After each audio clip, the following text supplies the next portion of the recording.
Supervisor Rutherford, would you please join us and salute the flag? Sure. Ladies and gentlemen, please join me in saluting the flag of the greatest nation on earth. Ready, begin.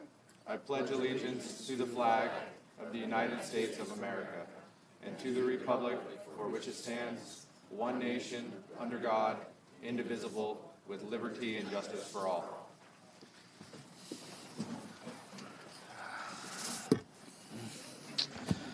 All right. Oral communication. Public may speak on any item not on the printed agenda. No action may be taken by the board. Could I get just 3 minutes on this today? All right. Thank you. Okay, good morning, members of the board. I'm Sarah Carrillo, County Counsel, and I would like to address a brownout complaint with your board. At the May 1st board meeting, a member of the public, Mr. Fischler, addressed your board during oral communications and criticized Supervisor Hanvelt.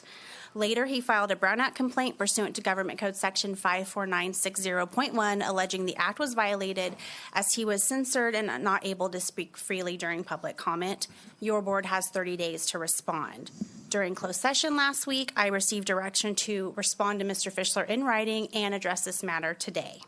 The county's position is that there was no intent to violate the Brown Act, and the county regrets if the interaction was perceived to be a violation. To that end, the county will correct any deficiencies and allow Mr. Fischler to continue his monologue from the May 1st board meeting shortly.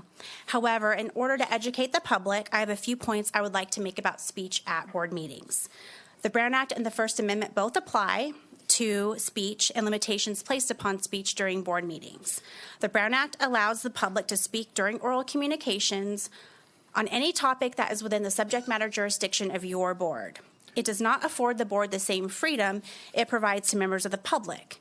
The board is not allowed to respond in a meaningful way to statements made during oral communications because these are non-agendized items. Thus, board member dialogue with speakers is limited.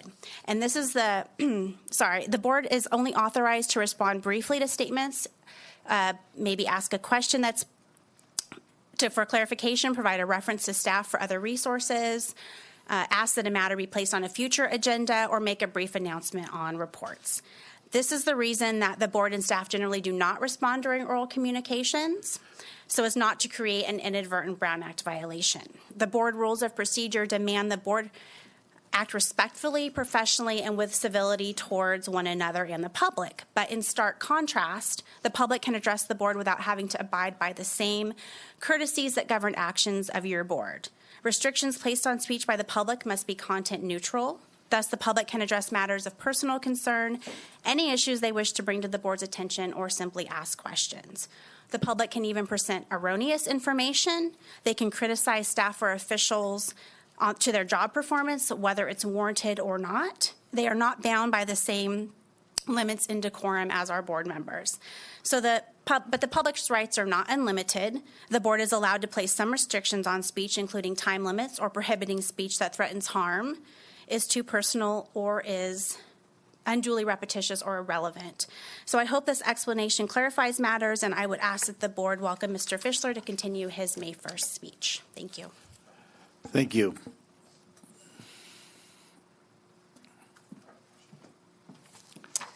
Good morning, Chairman Gray, members of the board, Mr. Pedro.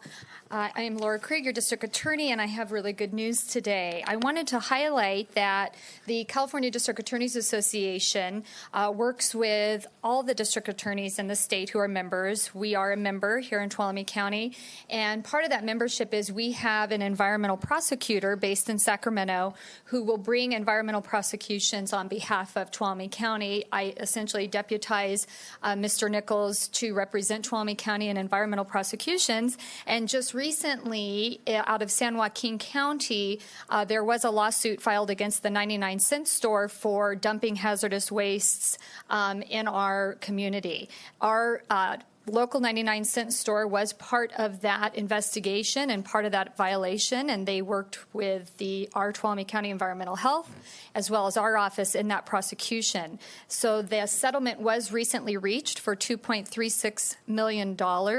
There were 29 counties and cities in California that were part of that settlement, and so I am here to present a check to our Tuolumne County Environmental Health Department in the amount of $8,750, and our office also received $8,750. So this is really good news. We have more settlements on the way. I don't always come before the board to present each of the checks because we actually have a lot, but I thought this was a good day to highlight some of the good work that CDAA and Environmental Health in our office is doing on behalf of the community. So if Mr. Rob could come up here, please, and accept this check on behalf of us. There you go. Thank you. All right. Thank you. Thank you.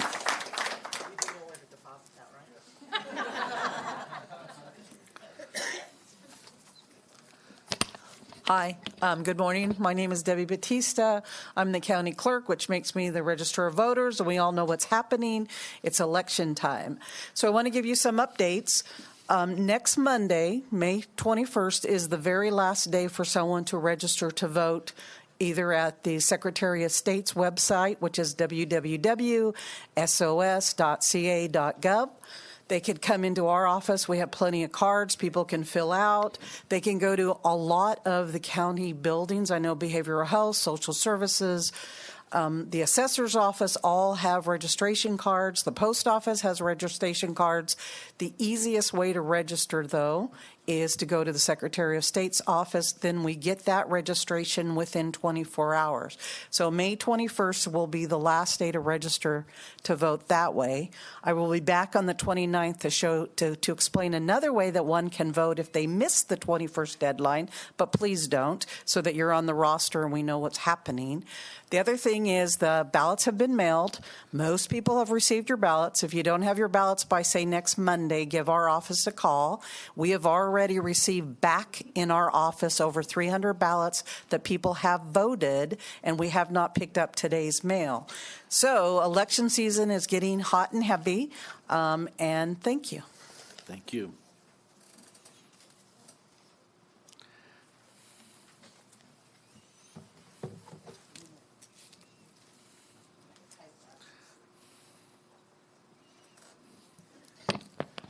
Good morning, Daniel Richardson, Deputy County Administrator. Today I come to you as the head of recreation. It's starting to warm up outside, and so we're excited in recreation to let the public know that you can start signing up for all these summer recreation programs starting this Friday, May 18th, starting at 8 a.m. online using the Rec One system. So what I handed out to you is a recreation activity guide that gives you a brief summary of all the exciting activities that are taking place this summer. Just to give a brief summary of some of them, we have our recreation day camp up at Twain Hart Elementary School, our Sonora Tiny Tot Summer Science Camp. We have fencing camp, self-defense, tennis camp, soccer, golf lessons. We even have conversational Spanish, pressing flowers, all kinds of interesting and new camps. And of course, on the other side, the all favorite swimming pools. So the activities from swimming lessons to recreation swim and family night and swim club. So just want to make the public aware. For those who are who cannot afford to pay for some of these camps, we do have low-income scholarships. Please ask for the Recreation Department, and the Department of Social Services and ICs in Tuolumne Park and Rec District have helped out with scholarships in the past. So I got a question, Joe. First off, this is awesome. Good job. I love this. Do you have a digital format that you can email to us so I can share it and spread it around? yes, in fact, the flyer, which is we used to print and put in the Union Democrat, it's multiple pages, is actually an online resource that will be available either Wednesday or Thursday this week. Okay. But I can definitely get you this for now. Perfect. Yes. Thanks, Daniel. Right. Thank you. Thank you.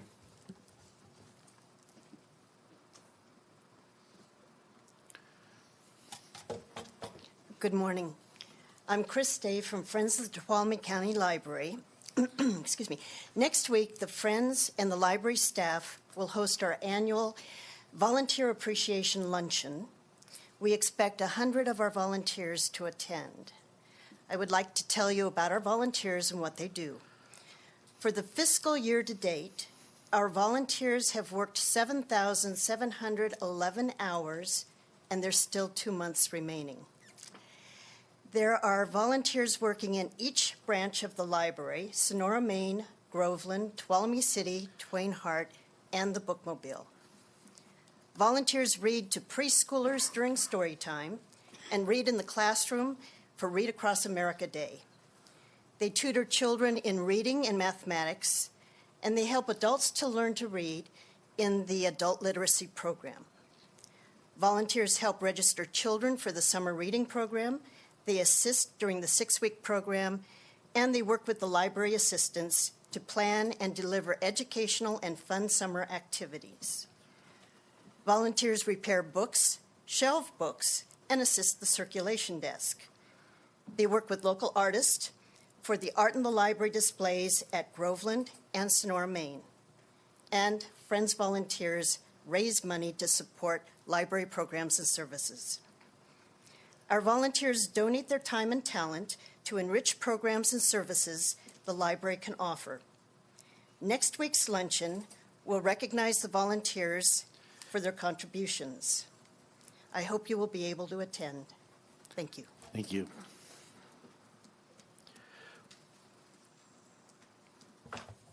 My name's Donna Shivo, and I had a few items, but 3 minutes isn't too long.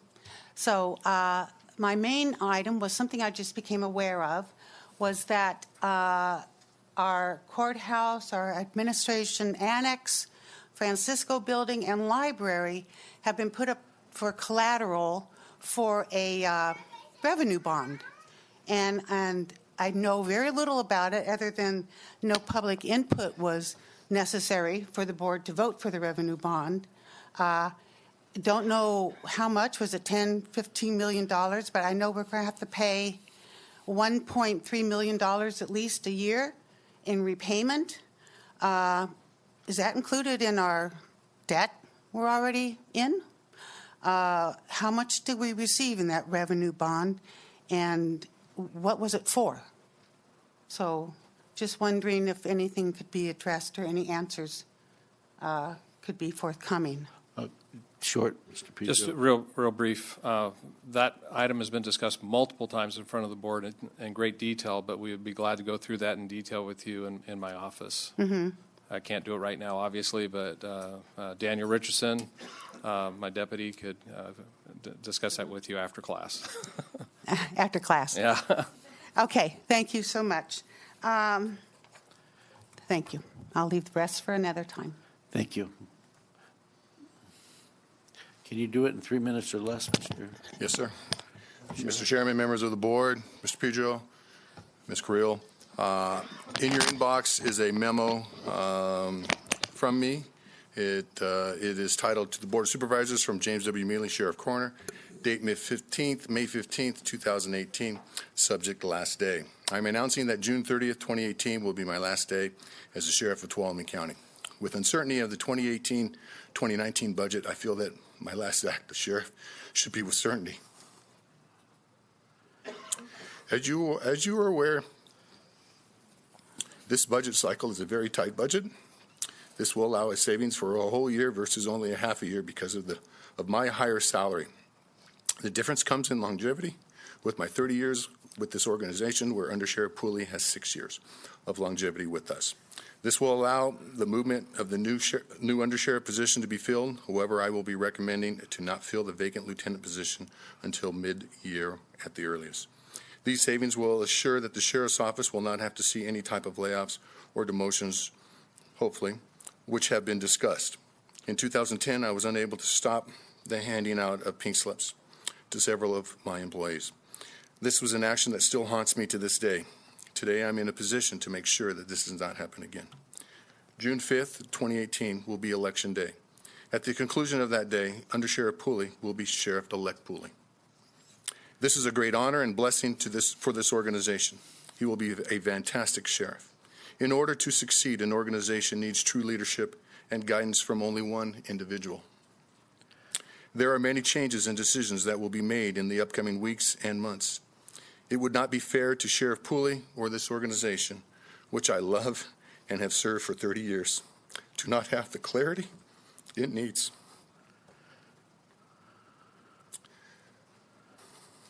We do not need confusion or the appearance of it. We need to continue the course that has been outlined. One of my heroes, Thomas S. Monson, once said, "May we choose the harder right instead of the easier wrong." This has not been an easy decision. It has been one of the most difficult things I have done. But I know it is the right thing to do. I know that Sheriff Pooley and his command staff will lead you and this organization, the community, in the right direction. It has been an honor and a privilege to be your sheriff and to represent Tuolumne County. Thank you for your support and commitment to law enforcement. May God bless each one of you in this great community. I will always look back with the great pride in serving the citizens of Tuolumne County. Thank you for all that you do. Sheriff, thank you for your service.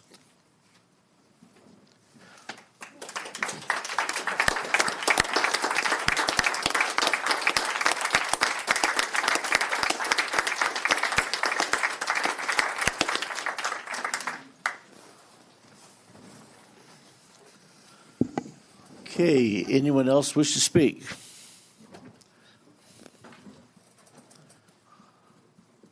I'm not sure how I can follow that. I just want to thank the Behavioral Health Department because they called and said they were desperate for attendance at a class, and would I please come? So I did, and it turned out the class was an advocacy class. Don't you start crying.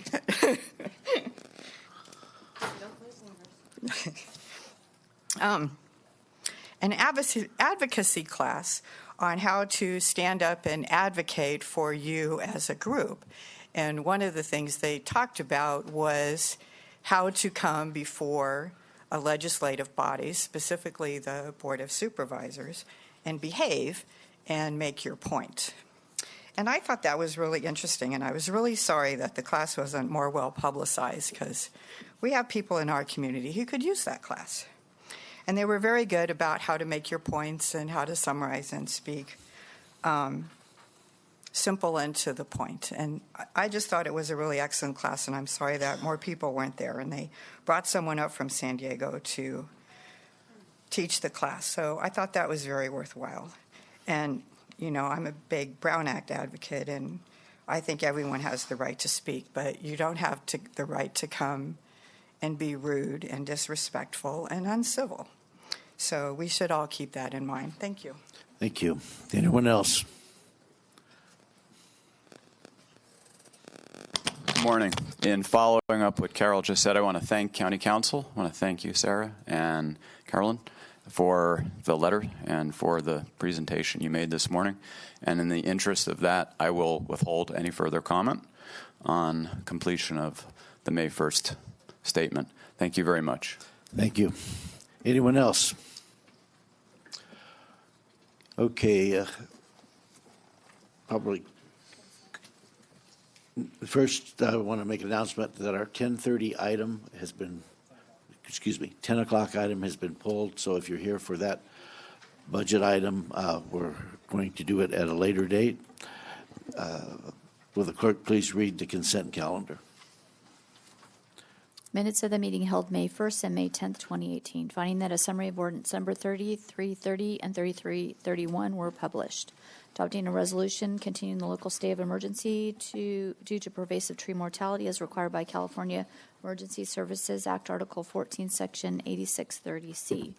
Adopting an agreement between the Stanislaus County Sheriff's Department and the Sheriff's Office for Coroner Services. Approving correspondence in support of Assembly Bill 2208 to require the renewable energy procurement of each retail seller to include unspecified percentages of geothermal, biogas, biomass resources. Releasing a request for proposal for environmental services for the National Disaster Resiliency Competition Community Resilience Center Project. Adopting a resolution repealing resolution number 6615 and authorizing the county resource agency director or delegated designee to execute on behalf of the county applications, agreements, and other documents required for obtaining the administrator's funding for road improvement projects. Number 8 has been pulled off and will be held for discussion after the consent item. Number 9 is adopting the revised behavioral health program supervisor class specification, adopting the resolution approving the fiscal year 2018-19 Medi-Cal inmate program agreement with the Department of Health Care Services for reimbursement for Medi-Cal allowable inpatient hospital services for eligible inmates, and approving the reappointment of Edwin Sunday to the Airport Land Use Committee. All right. Any public comment on the consent calendar? Seeing none, bring it back to the board. I'll move on the consent calendar minus number 8. On 4, okay, so 4 and 8. Okay, then I'll amend my motion to the consent calendar minus 4 and 8.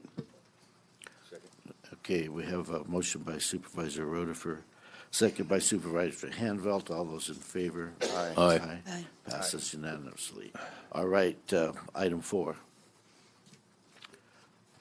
Consideration of approving an agreement between Stanislaus County Sheriff's Department and the Sheriff's Office for Coroner Services. Mr. Chairman, I just thought we shouldn't pass forward without commenting about the job that the Sheriff's Office does. They are improving services and saving over $80,000 in what they're doing in item 4, and I just thought we ought to recognize that kind of ingenuity and creativity and say thank you. So I'll move in favor of item 4. Second. Second motion. Public comment on item 4? Seeing none. All right, we have a motion by Supervisor Hanvelt, second by Supervisor Roedifer. All those in favor? Aye. Opposed? None. Passes 5-0. Item 8. This is declaring various equipment for not required for public use and surplus, authorizing the deputy purchasing agent to dispose of the property through the e-waste scrap metal or one-day sale to be held on June 2nd, 2018 at the Sheriff's Boat Patrol Yard located at 10915 North Airport Road in Columbia. Hi, I'm Debbie Batista, and I'm one of your deputy purchasing agents, but I'm the deputy purchasing agent that sells all of the surplus county items. At the priority set by the board, we want all of the, if there's any vehicles that a department wants, we give them higher priority than actually selling the vehicle. That occurred. We sent the item into the board. However, facilities management looked at the list and decided that they would rather swap out 2 of their older vehicles and take 2 newer Subarus. So what you have in front of you is just an amended list of what we will be selling on June 2nd, Saturday, at the airport yard. Come out. It's very enjoyable. You have somebody selling vehicles who only knows how to turn them on. So that's all the change in the item is to swap out 2 vehicles for 2 other vehicles and give a department 2 newer vehicles than they now have. All right, thank you. Any public comment? Bring it back to the board. Move on recommendation. Second.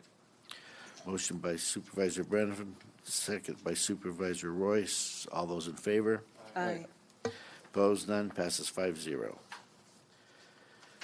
Clerk, please read item 12. 9. Wait a minute. Actually, 12 is right. 12. Mr. Chairman, can I ask, can we possibly move item 14 up? There's a gentleman in the audience that may like to speak on that, and he needs to leave in about 10 minutes. I don't know. I don't know if I like those guys. Yeah.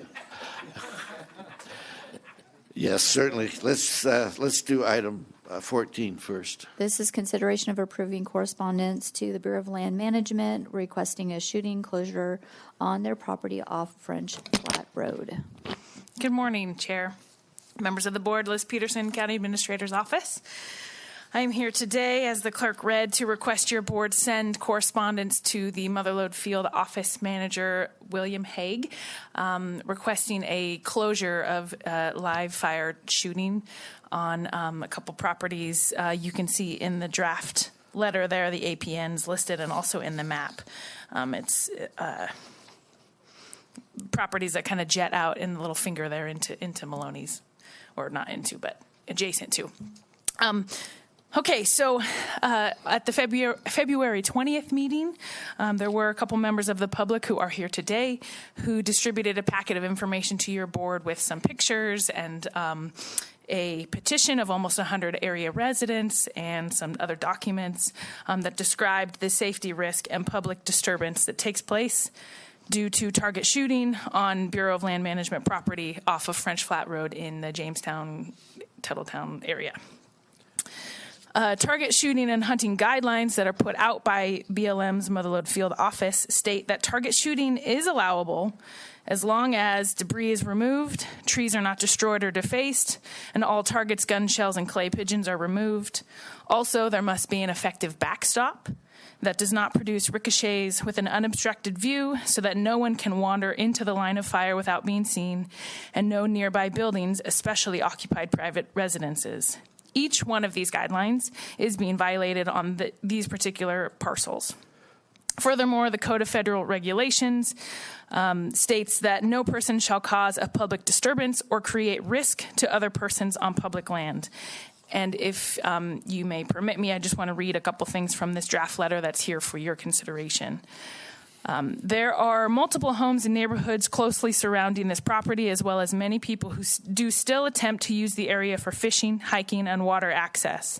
The conflict of permitting live fire activity in this area is a severe safety risk to the people who reside and recreate in the area. There are numerous reports of individuals and homeowners who have experienced bullets flying near them because there is not a designated backstop to fire against for those who use the area for target shooting. Also, due to the hilly and wooded terrain, it is extremely difficult to shoot in a safe manner, not knowing if there may be people in the line of fire.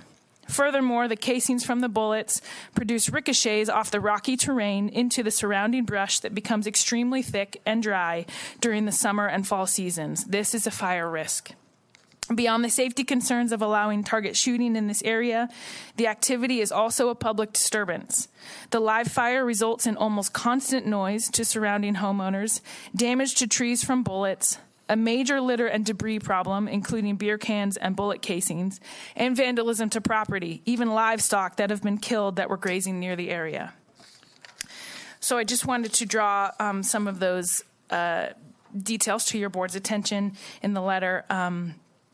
The BLM Motherlode Field Office, William Hague, he does have the authority to close shooting on that property, and he is open to the idea, primarily because of the lack of backstop there on the property. So attached is a letter for your consideration, and I'm requesting that your board approve that letter and send it off. Okay, any board comment? Just a question. If it is closed, will they post it or? Yeah, so they would post a sign there, yeah. Mm-hmm. Okay, any public comment? She pretty much said everything. Okay. So I'll bring it back to the board. Mr. Chairman, since it is my district, just a couple of things. First of all, I'm an avid target shooter and everything, so I appreciate the need to have access to places where you can do target shooting. But I'm also very safety conscious when I do it. And the people that, be kind, the people that are out there shooting have very little regard for safety. This has been an ongoing problem for a number of years. We've tried to work with BLM. They admit that they just do not have the resources other than about twice a year to go out and clean the place up. They just don't have the resources to police the activity out there. There is a precedent for this out in the Red Hills area on BLM land for very much many of the same reasons. A lot of people like to recreate out there. So I am asking my contemporaries' support on this action. I was the one that requested that staff put together the letter. So at the appropriate time, I'll do it right now. I'll just go ahead and move in favor of approving the letter. Okay. Supervisor Hanville. Yeah, I think this is really important. I'm also an avid fan of target practice, but it has to be safe. And I'm aware there is another instance in the county. It's on national forest land. I'm working to try and get details of that. So we'll probably bring another request to you on a similar subject. Safety is important. I'll second. All right.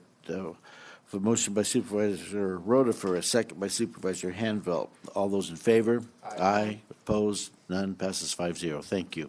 Thank you very much. Got you out of here at 9:32. Gotta get another pair of glasses.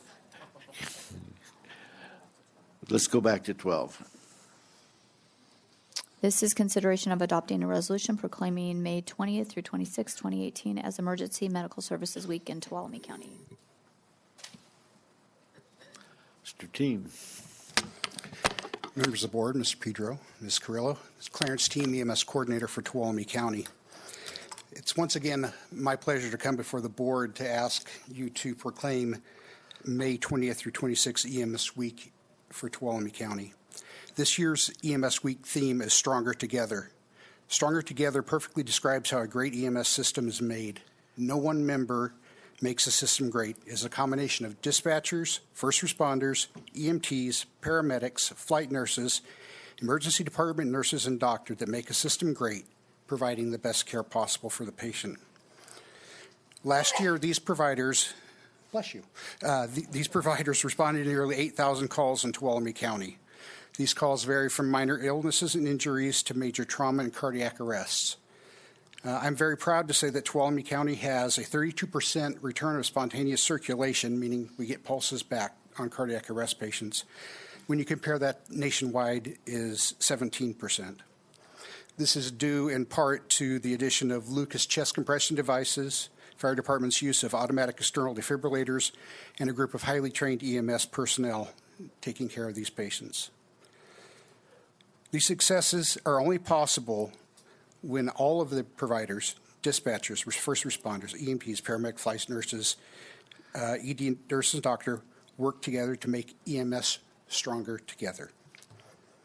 With that, I'd like to say that it is important that we recognize these individuals for their dedication and service. With that in mind, I respectfully request that the Tuolumne County Board of Supervisors proclaim May 20th through 26th, 2018 as EMS Week. Any board comment? I have a comment, just because I was made aware of this, and it really is a coordinated effort. I heard about a response, I think last week, where somebody, an ambulance was called out on Forest Service Road 1N01 and got stuck because the roads are pretty. We have challenges with both public and private and county roads. In Tuolumne County, anyways, it was stuck, and I think engine responded, a Type 2 engine responded from Tuolumne and was able to get out there and help. And yeah, they coordinated effort. It was a very unique response. It was about 6 hours from beginning to end. But the care was given to the patient that was needed through the cooperation of Tuolumne County Fire and Tuolumne County Ambulance, and it worked well. And that was the point. And actually, the individuals that called relayed their thank you and respect for the coordinated effort. I will relay that information. Thank you. Just a short comment. You know, we have other counties that are not quite as lucky as we are with the relationships and partnerships we have. So I think our emergency medical service do a great job. So thank you. Thank you very much. Any more public comment? For a motion? I'll move on proclaiming May 20th through 26th as Emergency Medical Services Week in Tuolumne County. Second. Oh, you snuck that one under me. All right, motion by Supervisor Brennan, a second by Supervisor Handbelt, almost by Supervisor Royce, but not quite. All those in favor? Aye. Aye. Opposed? Passes 5-0. Clerk, please read item 16? 13. 13? You guys got me all confused this morning. This is consideration of approving a 2-year extension with Optiv for firewall hardware and software maintenance services. Mr. Richardson. Morning, Daniel Richardson with the County Administrator's Office. With me today is Bob Chapman, our esteemed IT manager. We have before you our firewall, the county's firewall. We installed it last June, put in new hardware and software, and today we're looking to renew that software agreement for an additional 2 years. And I have Mr. Chapman will describe exactly the services that we are purchasing with this agreement. Yeah, well, what we're putting together today is the hardware and firmware and software maintenance for the firewalls that we have installed in our to protect our network. As a result of the grand jury report last year, we were able to put it in. Part of the software components that we're putting in are the URL filtering, so it'll allow us to filter out bad websites. Particularly in use at the website, at the library for public machines and some of the children's machines, because we don't want them going to the wrong places. We're putting in threat protection. So Palo Alto Networks has a very extensive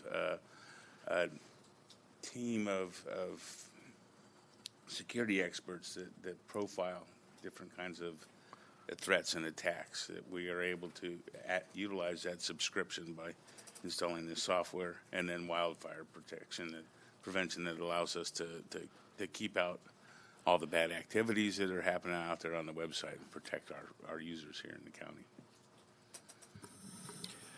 county. Today's, what we're requesting is for the county council is currently drafting a brief amendment to the contract, and so we're requesting the board approve the amendment with Optiv's approval after it's been drafted by county council.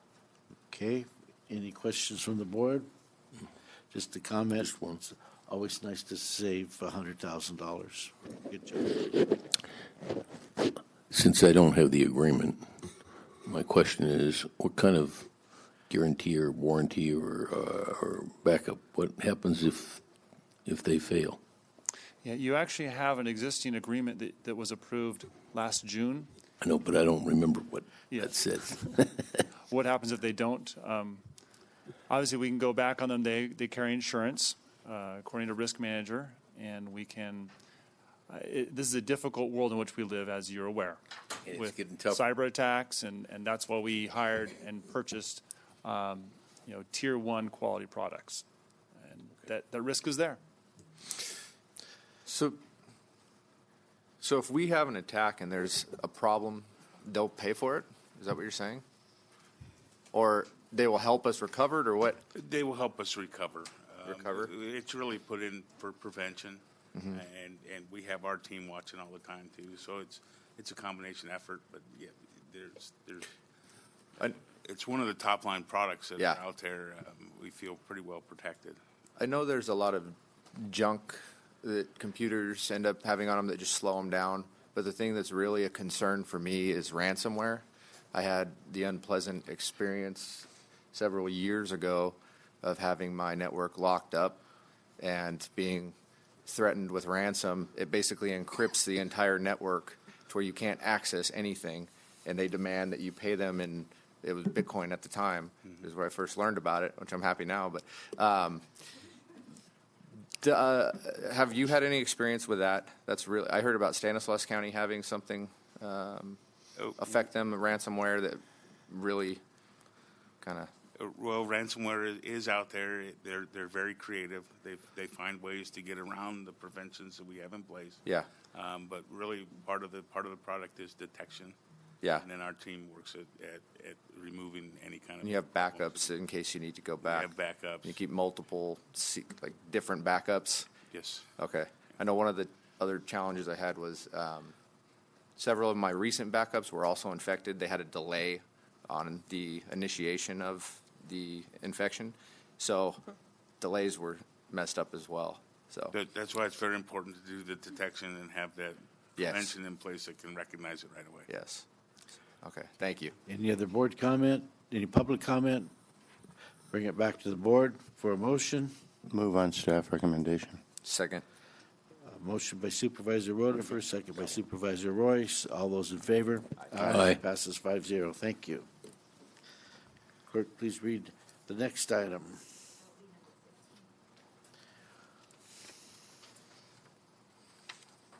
And that is consideration of adopting a resolution continuing the local state of emergency as required by California Emergency Services Act, Article 14, Section 8630C, due to severe weather and flooding.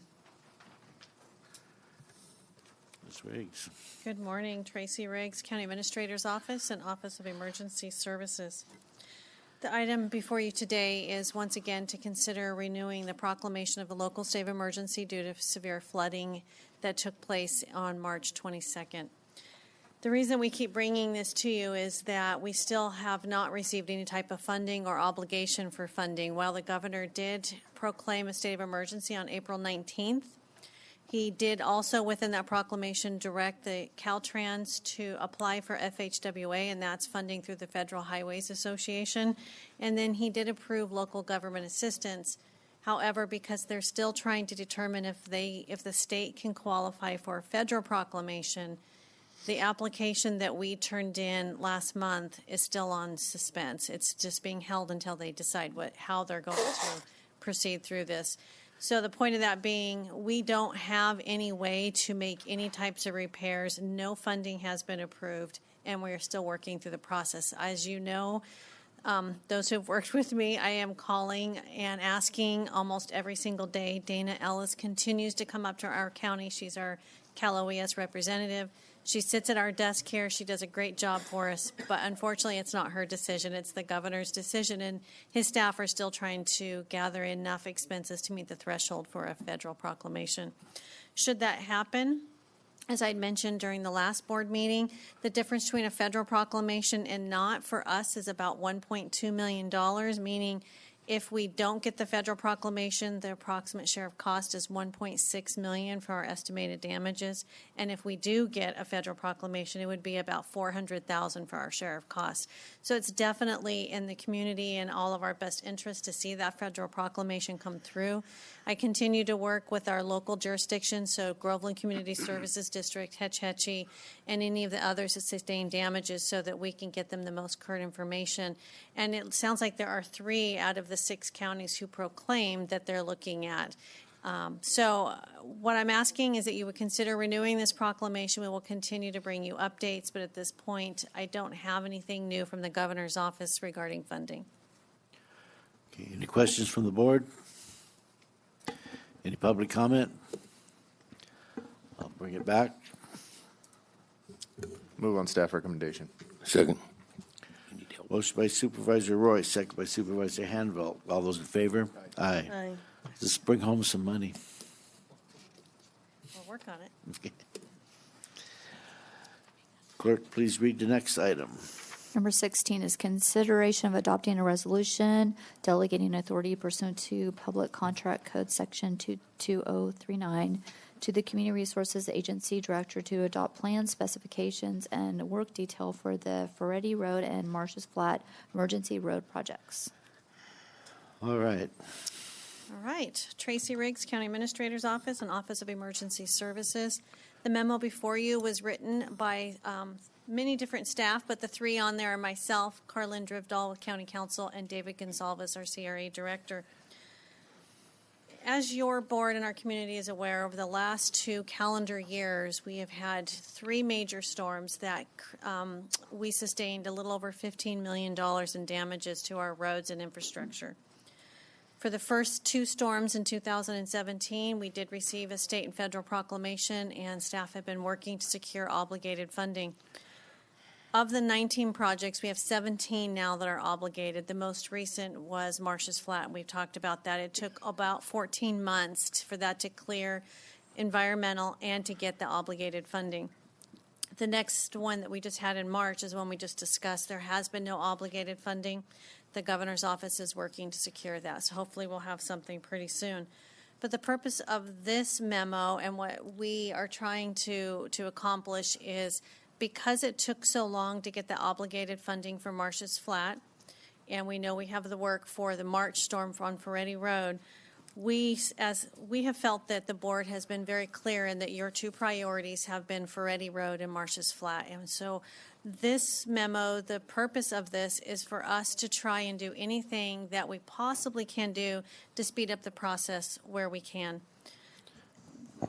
Saying that is easier than doing. We do have to do competitive bidding. That's required by FEMA. It's required by the different funding that we'll be looking at. There are times that we can shorten it, but and I'll let David speak to this more, when we shorten it, we may be reducing the amount of time for a contractor to really get out there and determine the best proposal to put forth. But what this would do, should you consider and approve it, it would make it so that rather than staff having to come back to you with those bid packages and specification and details, you would, if you approved it, would allow David to sign off on those, and then the final contract would come before you for approval. And under the code section 22039, that you do have the authority to delegate rather than coming to the board. The reason for that is they could get those proposal information back, and they may be stuck in a time where there could be a 2 or 3 week delay of getting to the board. And this would eliminate that, but we would still come back to you for contract approval. And I just want to kick it to David, and if Carlin has anything they'd like to add. Excuse me. So I think everybody in the room and yourself, as the board members, know that we are trying to expedite all of our projects, but there are some key ones. And those are related to, public safety, as well as, I won't say convenience, but inconvenience of many of our residents.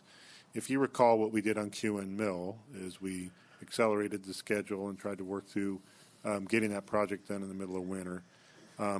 It does have some risks to do that type of thing. This is something different. All we're asking for is for ourselves and my staff and the authority to approve the bid package internally, which we bring you a complete package when we do that anyway. It would save, we think, as many as 3 weeks, maybe as less as 2, but right now, as few as 2. But right now, 2 or 3 weeks matters. And I'd rather condense certain things in there. If we condense a bid time period too much on a project, you are going to drive unit costs up. And if a contractor is not able to look at a project fully, they're going to protect themselves and give a little higher cushion on the project. So we're looking at schedules, trying to condense where we feel comfortable with, and pick up time where we can on these projects. The attorney's office, Carlin and Sarah, have very graciously committed to the review period being much less than the 30 days we typically allow them to do that. That's going to impact whether projects they're working on, but they also understand the importance of this. So we'll be working closely with them, trying to fit in a schedule where we don't delay as many as 3 or 4 weeks there. So this, if you add up those weeks, it turns into a month plus. And with our construction window in the fall, trying to get this done prior to winter, Ferretti Road especially and Marsh's Flat are 2 roads that we got to be very careful with timing on a project. Marsh's Flat being literally on a mountainside. Slight amount of rain can cause severe issues. With Ferretti Road, just a large diameter pipe there, the amount of water coming through there can also cause an issue with timing. So we're looking at condensed construction schedules and the impacts that will elevate costs if we authorize and shorten up their window of time to complete it. But we're looking at exploring all those things, and we're just asking for one more step here to try to speed these projects up. So if there's anything. Go ahead. I'm sorry. Before we move forward, I want to make sure that I also let you know that in reviewing the resolution that's attached to your board document, we do to make a couple small typo changes. So in the first one, it says, and Public Contract Code allows the Board of Supervisors to delegate authority to adopt plans, specifications, and working details. It says is designated. We want that to say to a designated representative. And then on the seventh whereas, there's an extra bracket. We will take that bracket out. Other than that, it should be good. And this does designate your community resources director. If there were another individual that you would rather designate, we could change that as well.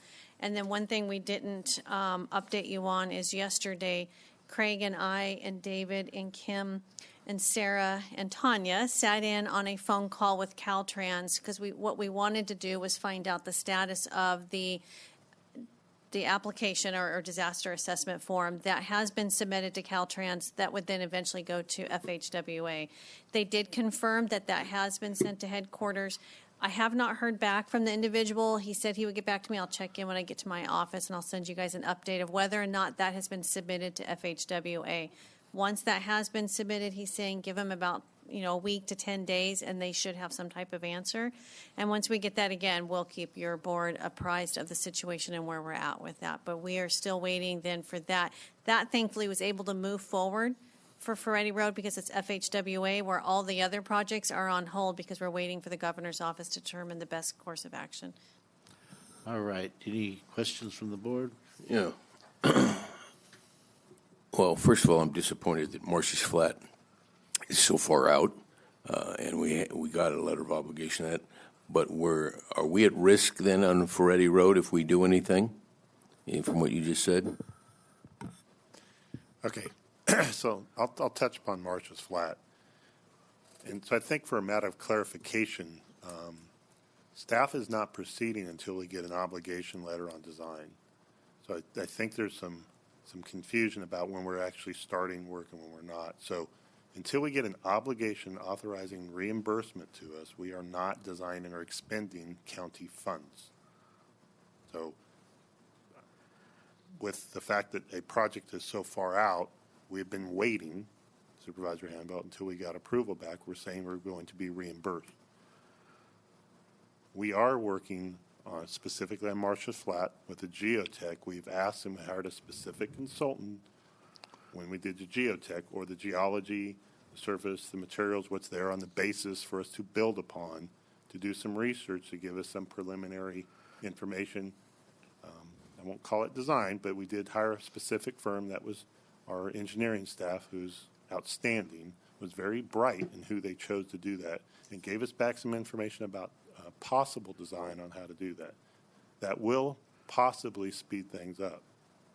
But until we just recently in May, whatever, got the obligation letter, we have not released design on that.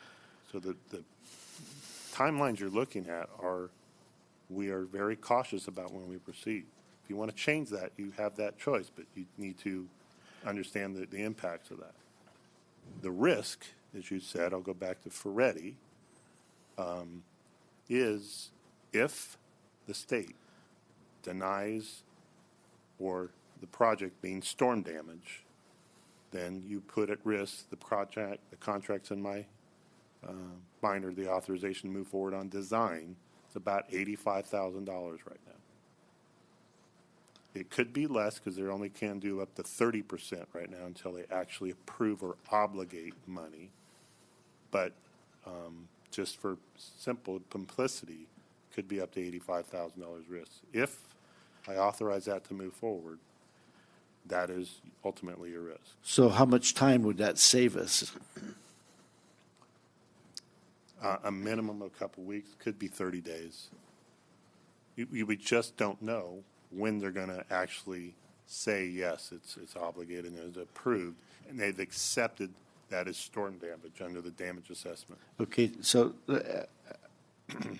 clear on that. Let's go back to Marsh's Flat. We have received the letter of obligation that we're going to do that. What would keep us from moving forward now that we have that letter? We are moving forward on Marsh's Flat. So what I'm saying is prior to that, okay, we have not done that for that reason. But we're moving forward now. Yes, we are. All right.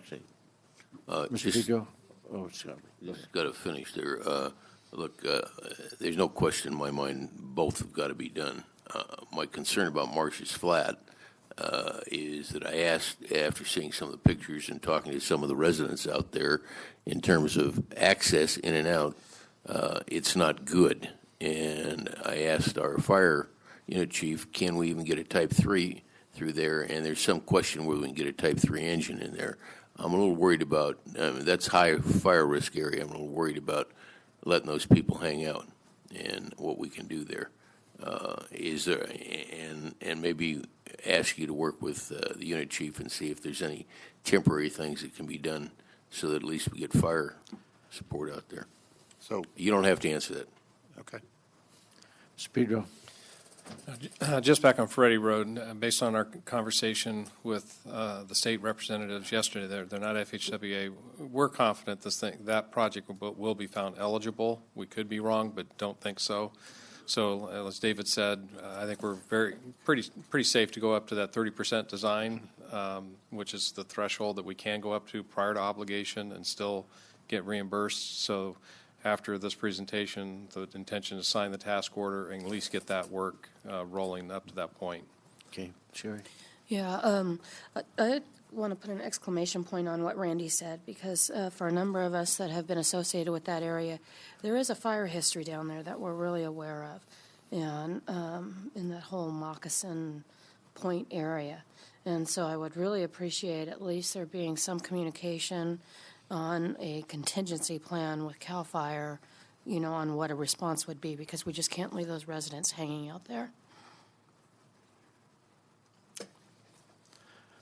Okay, any other questions? Any public comment? Just got a comment. I just want to tell you guys I really appreciate you being aggressive about this and being cautious at the same time, but being creative and flexible. And I really, really admire that, especially in government when you can figure out how to do that. And you guys are doing a good job. So just words of encouragement. Yes, I would like to add my comments on that. I know you guys have been really working hard on this. And there's been a lot of pressure, outside pressure, but really appreciate the job you're doing. Thank you. Mr. Chairman, I want to add some comments too. When we talk about budget and when we talk about a lot of things, the emergencies that we've had over the years have impacted virtually everything that we do.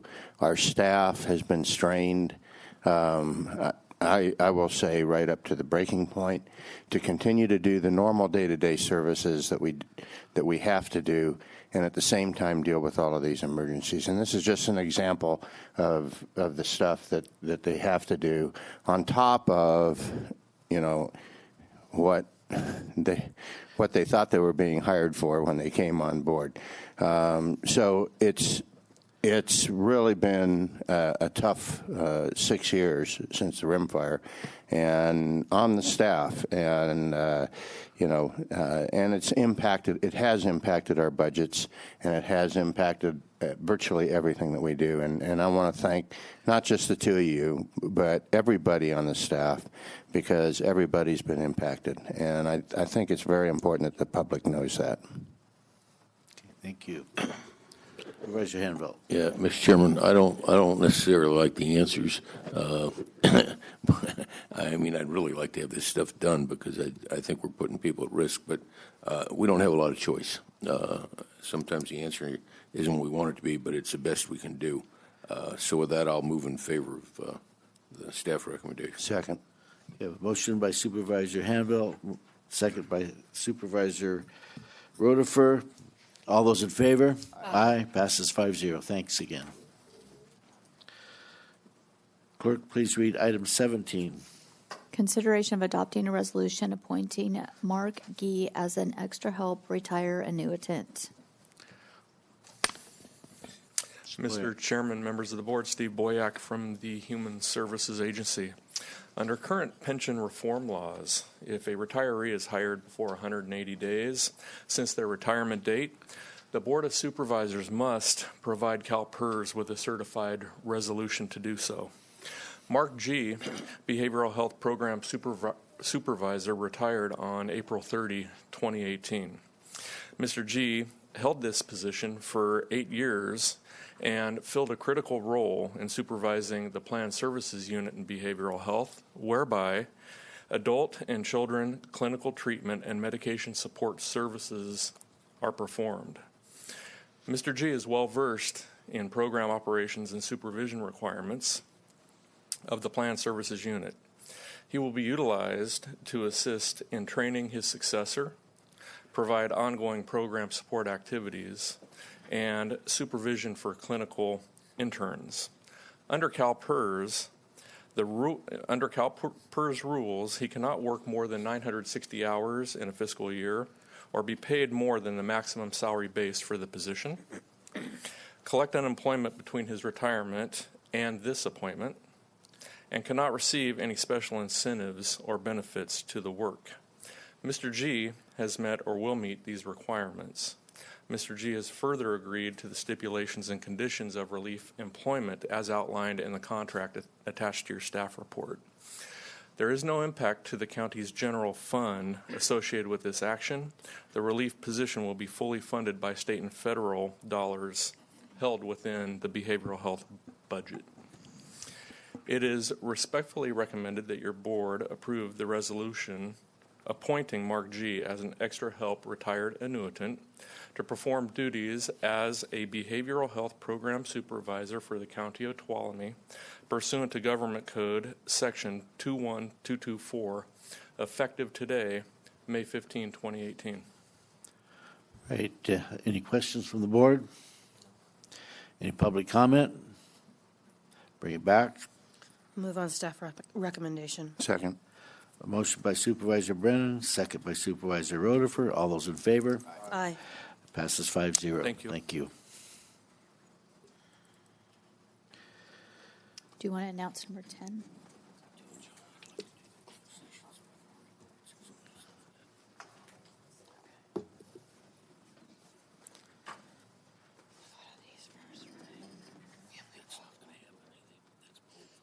So I just wanted to announce that the 10 o'clock number 1 and 2 were pulled off and will be heard at a later date, if anybody's here for that. All right. 18? You want to do 18 now? Yes.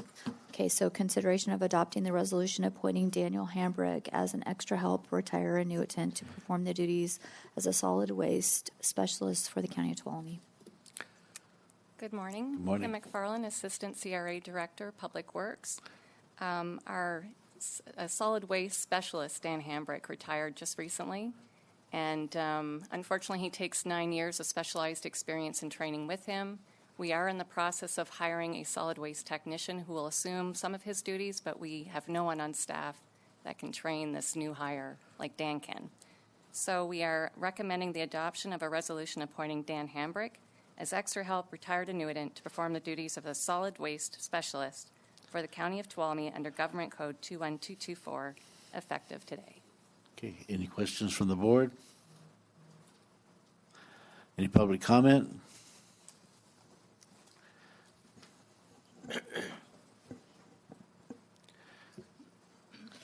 Well, I just want to say that your solid waste staff now is one person. You didn't replace Belinda Barlow when she retired last October. And with Dan leaving, that only leaves Diane Green. And then I try to do my little volunteer part on my soapbox. So you definitely need someone to help out. And I was very disappointed once again that you canceled the solid waste committee meeting. Thank you. All right. I bet we have one in the future, though. Okay. Move Any in more favor of public staff comment? recommendation. Motion by Supervisor Hanvelt. Second by Supervisor Royce. All those in favor? Aye. We're going to do closed sessions before report. So will the clerk please read our closed session items? This is closed session, public employee appointment, Authority Government Code Section 54957B1, Veteran Services Officer, and conference with real property negotiators, price and terms, Authority Government Code Section 549568. The negotiators are Craig Pedro and Maureen Frank, negotiating with Ron Koff related to the property located at 18440 Stryker Court, Sonora, California, APN 061150003. All right. Any public comment on the closed session items? Aaron Rasmussen here. I'm curious, when it comes to the VSO appointment, did anybody from the TCVC board get to review any of the applicants? We had 4 local veteran representatives that were part of one of our panels. But they weren't from the TCVC board? I don't know all the members that are on the board. But Tuolumne County Veterans Committee, it's actually on your website. Just a clarification for Mr. Rasmussen. The purpose of the TCVC is to coordinate the scheduling and activities at the Veterans Hall. We did reach out to each of the veterans groups, and they were all represented if they wanted to be. Well, I represent one of those groups, and I wasn't informed, and I would definitely like to know who those community veterans are that got to review the applications. Okay, I can't do it right now, Okay, but I'd no be glad problem. to let you know. All right, appreciate it. All right, thank you. Any other public comment? Okay, we're going to go into closed session. And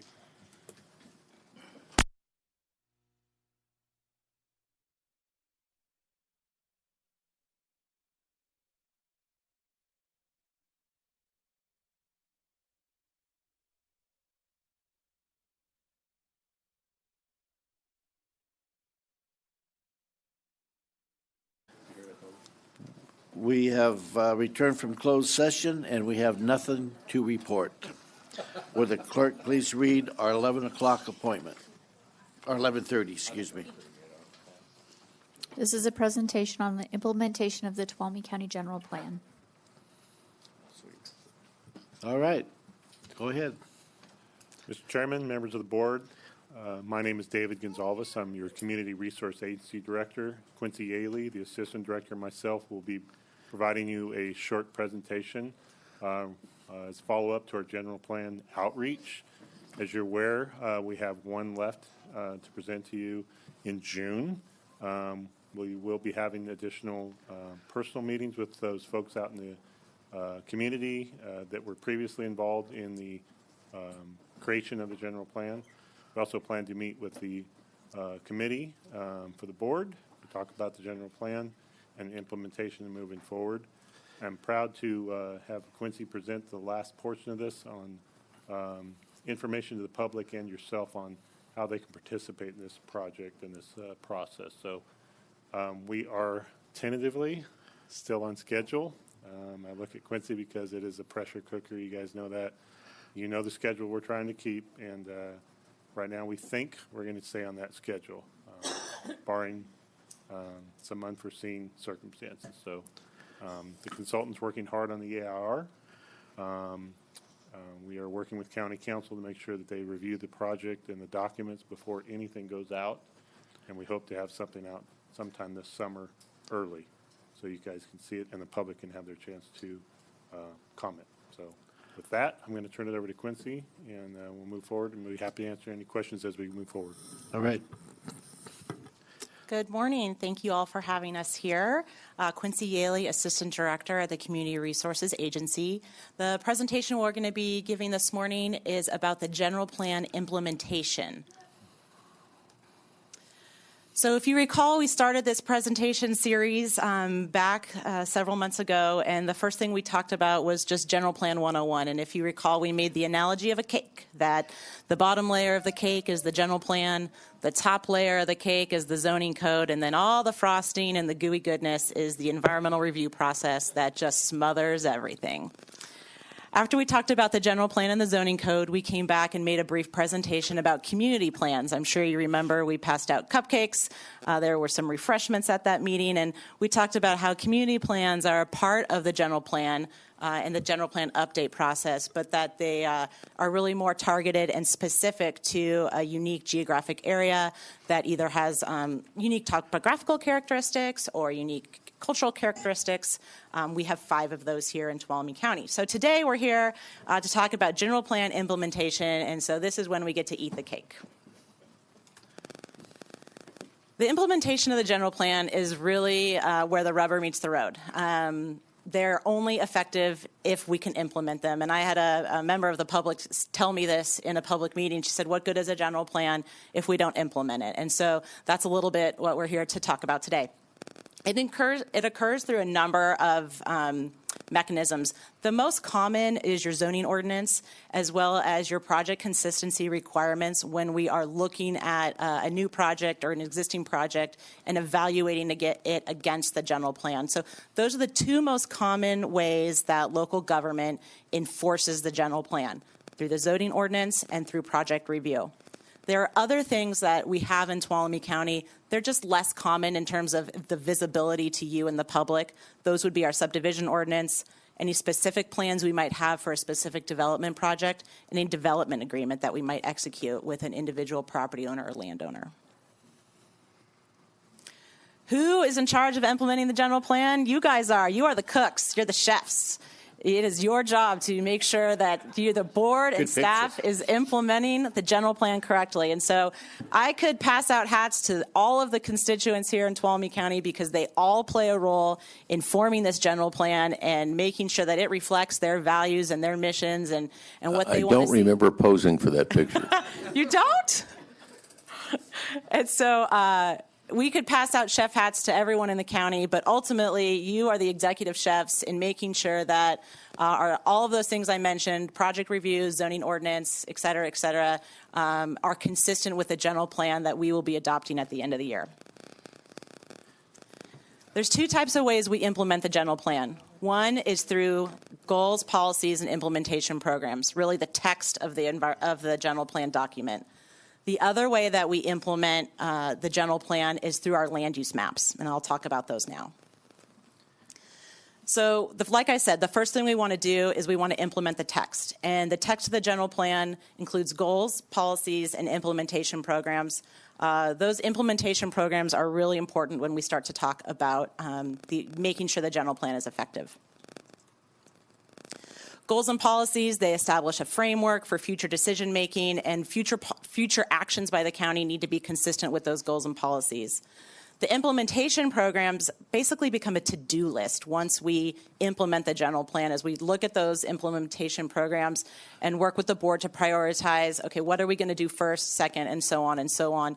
And those are the things that those implementation programs are specific. They often include bullet point details that are examples, but it's important that we allow flexibility in those implementation programs to allow the implementation of the general plan throughout its lifetime, which, if you recall, is a 20 to 25-year planning horizon.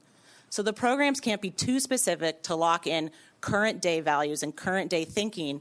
They just need to provide framework or goalposts that future decision makers can use when they're looking at an analysis of effectiveness with the general plan.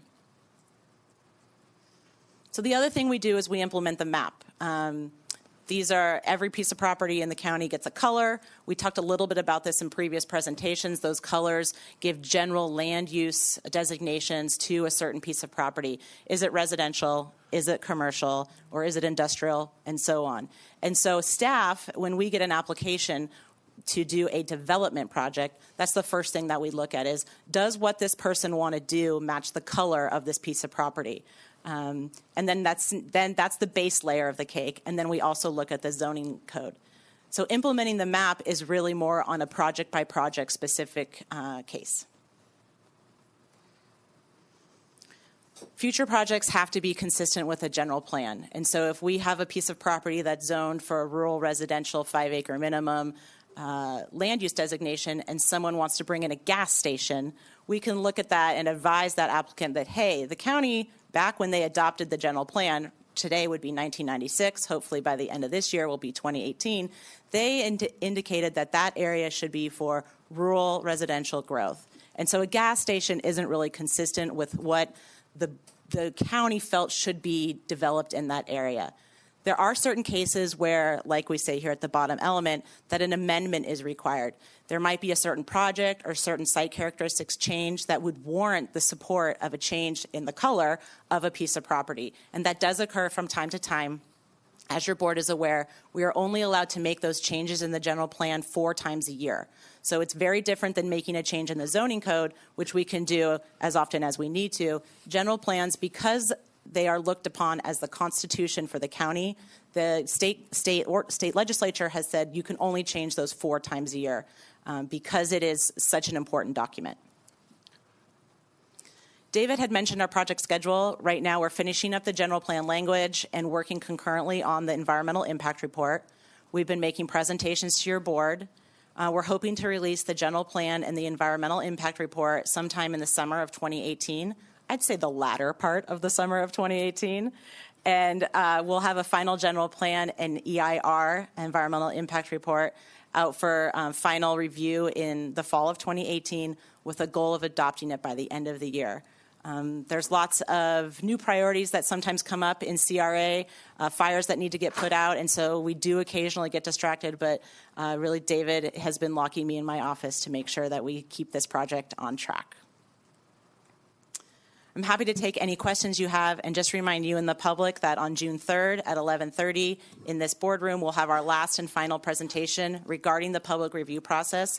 Our goal is to educate the board and the public what to expect when the draft documents are released so that they can officially manage their time in reviewing those documents and we can efficiently manage the comments that come in and respond to them appropriately. So it behooves all of us to go into this last part of the general plan update process with a little education so that we can make the most of everyone's time.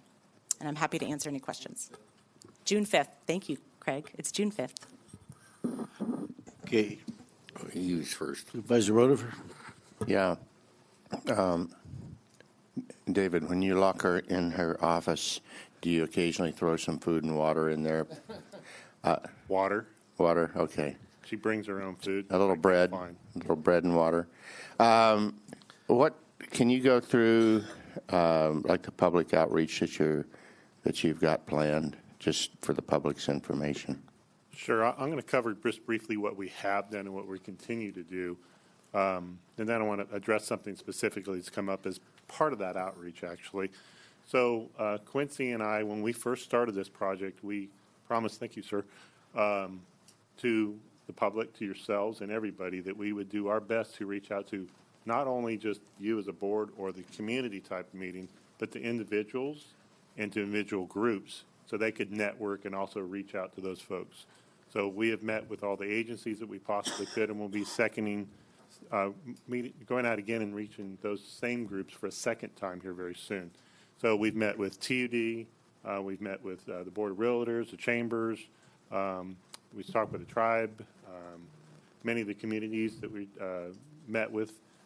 Quincy and I have met with a lot of individuals that had specific concerns and questions about this process, which is where this brainstorm came from that Quincy and I thought of as educating people on what a general plan really is, what it's not, and so we can make sure that when folks comment about something, at least they have a 100,000 foot, if not a 50,000 foot understanding of what this really is. So we've met with some of the interest groups such as CSERC and the Heritage groups that put together the communities and maps that we were dealing with. So I want to address something specifically. I've got something in mind, and I'm going to let Quincy chime in here in a minute.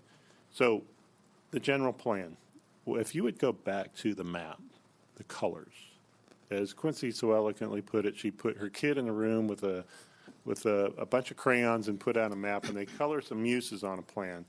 That is a very high level of what actually happens, but this is important that the maps that are created out of this general plan process are existing from 1996. During the last review that what we call Team 1 was working on, was looking at those maps and those parcels that had a zoning code and a general plan that were not in alignment. What we have done specifically is we sent out over 4,000 informational items, which some of the folks here received that are in the audience, I'm certain, about lining those up properly. There seems to be some misinformation. I'm going to pointedly say that is we are changing uses on land. We are not doing that. We are lining up people's existing property rights that they already have, a zoning of residential, maybe an R1, lining the general plan up with that so they actually have proper consistency. We are not intensifying uses on people's lands without their request. We are lining those up, and we have notified everybody. If those folks do not want that to happen, which some folks have reached out to Quincy, we remove that. But we are not wholesale changing, as we promised you and the public. We are not wholesale changing any areas in our county. If something was already in the cooker, so to say, as the analogy about the cooks here, of already being changed and a request in for something that was done previously in Team 1's, we have followed up with those folks to make sure that they have actually requested that. It is not Quincy and I in there changing the cook's recipe, so to say, to change that.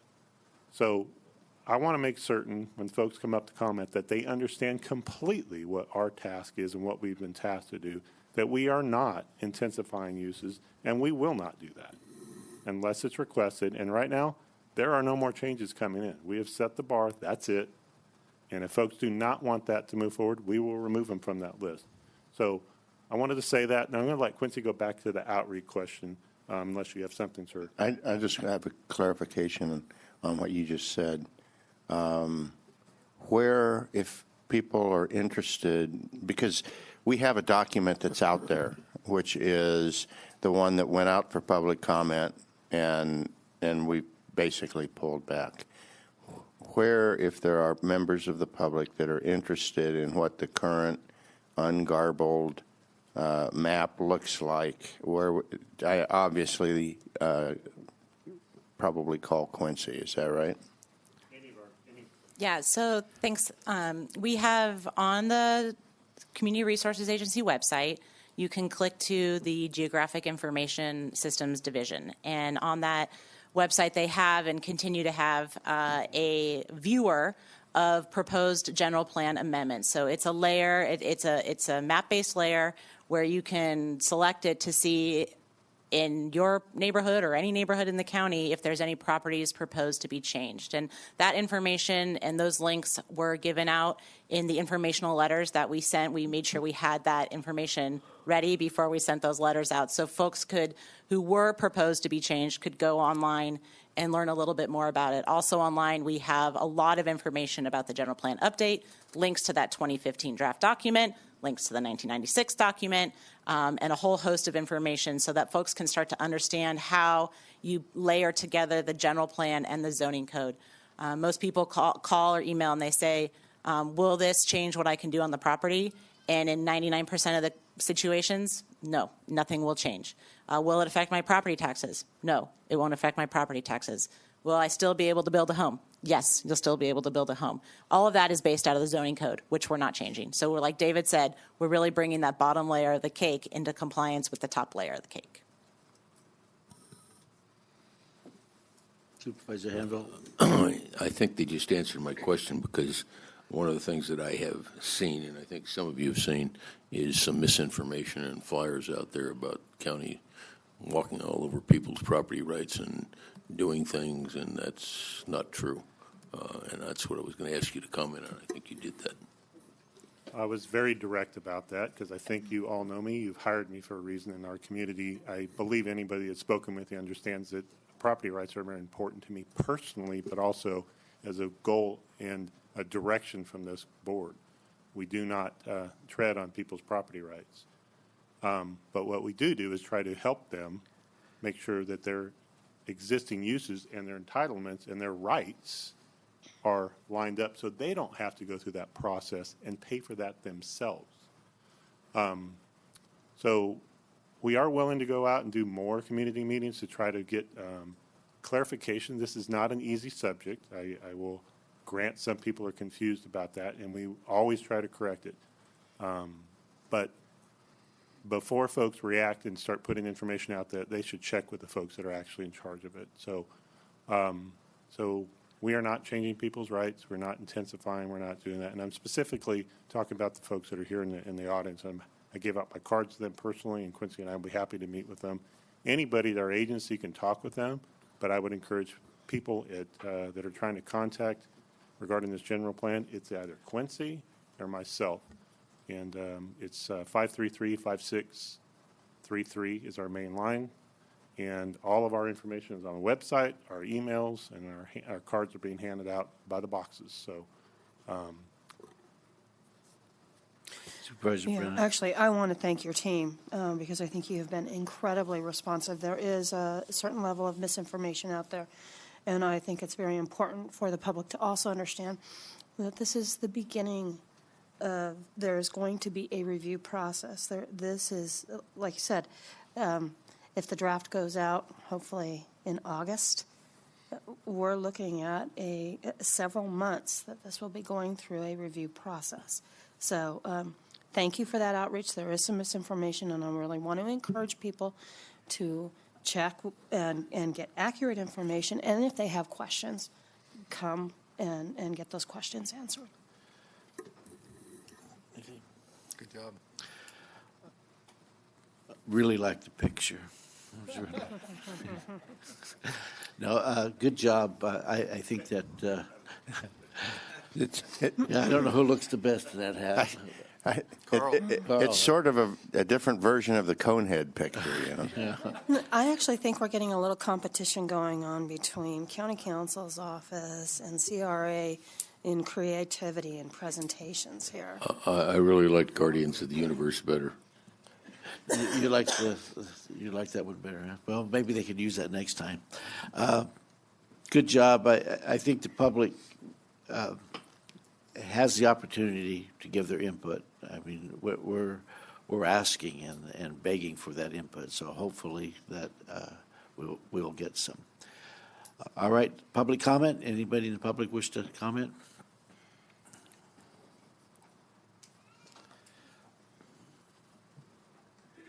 Good morning. Thank you, Quincy, and thank you, David, for the presentation. And yes, as you've noticed, there are several people in the room here today from Stent, and there has been a considerable amount of discussion in Stent as far as what this land use designation changes look like relative to, and I think as far as misunderstanding and misinformation, we're quite clear in the difference between zoning and land use changes. And when we look at Stent and its historical use and its use as a township extending far back over 100 years and looking at the small parcel sizes in Stent, it appears that the entirety of Stent has a big yellow mark on it for density. And that's what provoked the concern. When you have a ER, which is one land use designation, and then you see it wholesale being switched over to LDR, which is a 12-time multiple of density. Okay, this isn't about me coming or anybody here coming to you and saying that the county intends to turn Stent into Rolling Hills or Rolling Oaks subdivision anytime in the near future. But one does not have to be a genius to look at the map and look at the color coding on the map and seeing where the plan for density is in this county. And that's very evident. You can look at Stent, you can look at Courts, you can look at Soulsbyville and other places and see that this map, when it was created a few years ago, has some widely inappropriate uses and some widely inappropriate potential suggestions for density increases.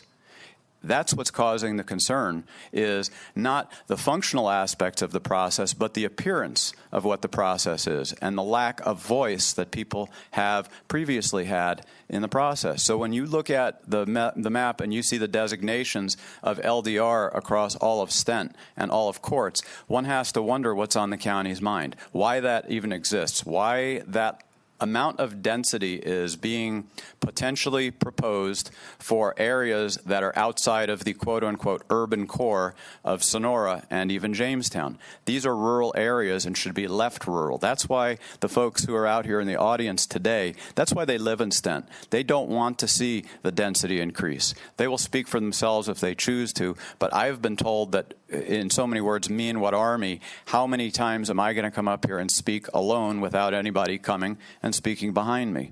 So some folks may choose to speak, some folks may choose not to speak. But the process, and this is no criticism of Quincy, she's been very forthcoming, and I like her very much. But as far as the general plan update process, there is a lot of vague information, and I don't want to be the conveyor of misinformation. And by some manner of implication, perhaps that is what is believed, that perhaps there are people out there, myself included, presenting misinformation. Here's what I do know. When I look at a map and I see the development and the target for growth in this county, and I look at the available land, and then I look at what Stent is and what Stent could become, I don't particularly like what I see what Stent could become with significantly increased density.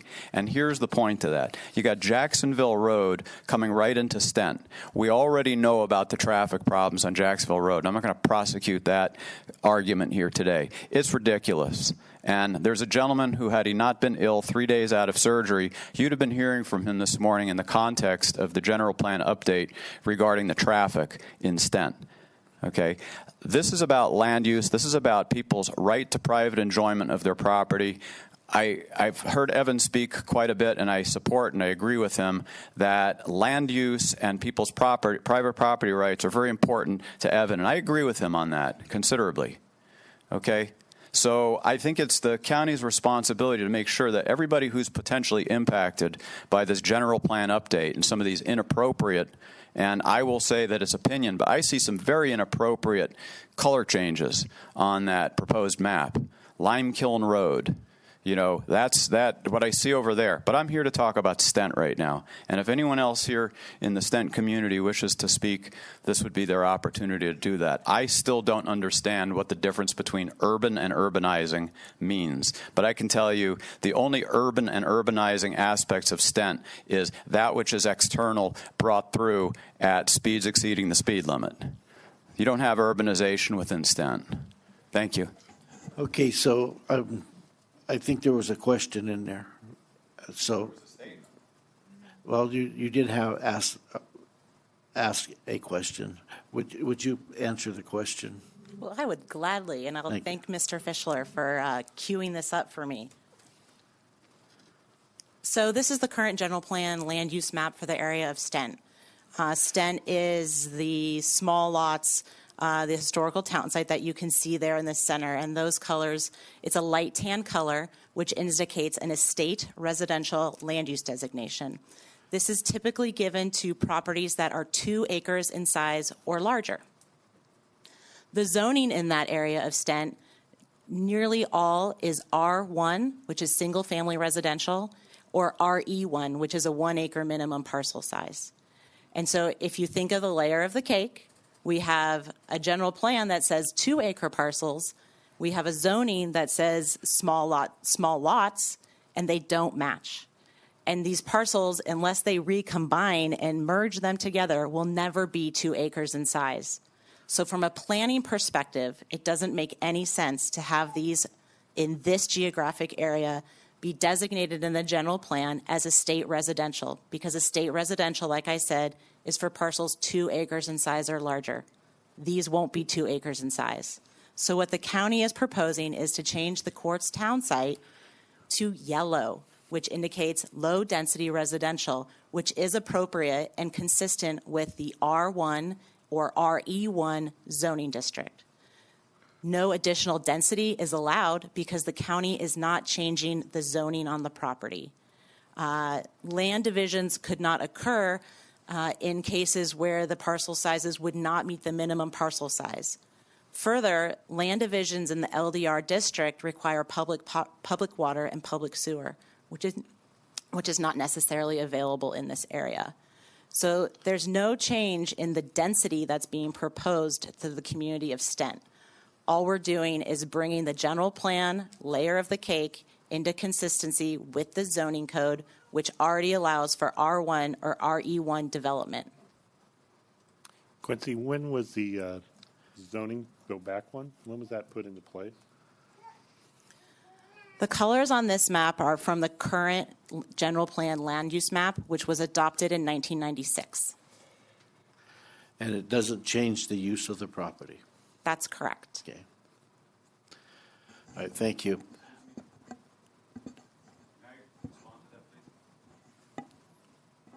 County Council? Okay, go ahead. Thank you for allowing me to speak again. To directly respond to that about changing the land use, when you read the designation of what LDR is and when you read the designation of what ER is, LDR does not permit for agriculture. It does not permit for animals. It does not permit for ranching. Okay, so that is a very specific difference. So what I'm coming back to, and what I did not say when I was up here 5 minutes ago, is perhaps the issue is not about land use designation and changes to land use designation, but fundamentally a revisiting of the zoning, which is the underlying layer of the cake we're actually talking about here. And perhaps we need to go back and we need to look at the zoning out in Stent and make sure that we preserve the rural lifestyle by not altering the land use designations. And if there needs to be zoning changes to protect the rural nature of Stent, rather than changing it in the opposite direction and creating a forward path towards density, and that is what LDR is. LDR permits for greater density. So by creating that opportunity, rather than giving the natural organic order of life of people to consolidate lots and build when they have a 2-acre minimum, this is a forced solution. So perhaps the issue is not about land use changes, but about going back and looking at the actual zoning and making sure that the zoning is what harmonizes with prior use rather than pushing future use to harmonize with the current zoning. So that's one aspect of how to look at this going forward. And as I've said to a couple people before, and I've heard some intimation of it as far as schedule this morning, perhaps this is a vote that will not take place until the newly constituted board is seated. I have a question of staff. Staff question? In that very specific part of Stent, I agree with the gentleman that the general area is agriculture and all that, but that existing part of the township of Stent, okay, is in fact today currently meeting the people that live there, that have built there, that have existed there.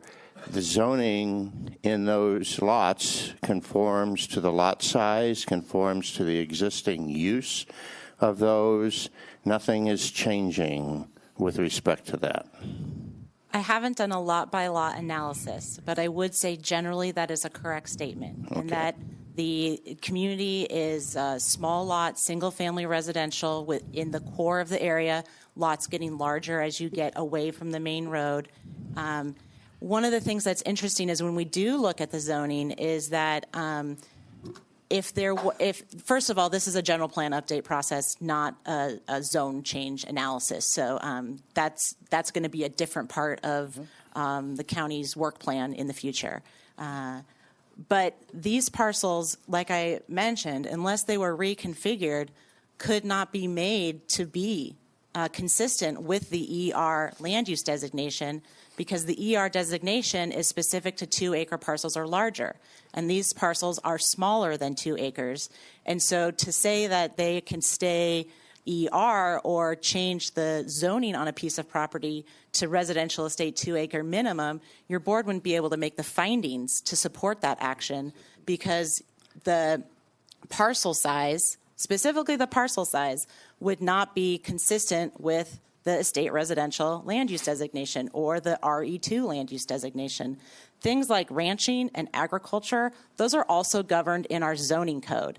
And so it's not just the general plan that says whether or not a property can have those types of activities on a piece of property.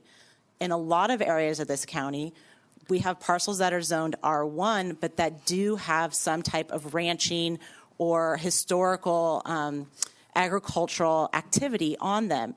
Those things are allowed to continue and continue to be done on that property.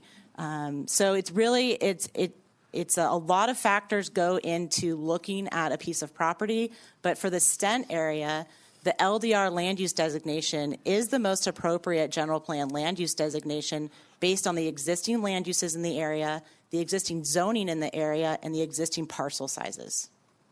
Okay, thank you.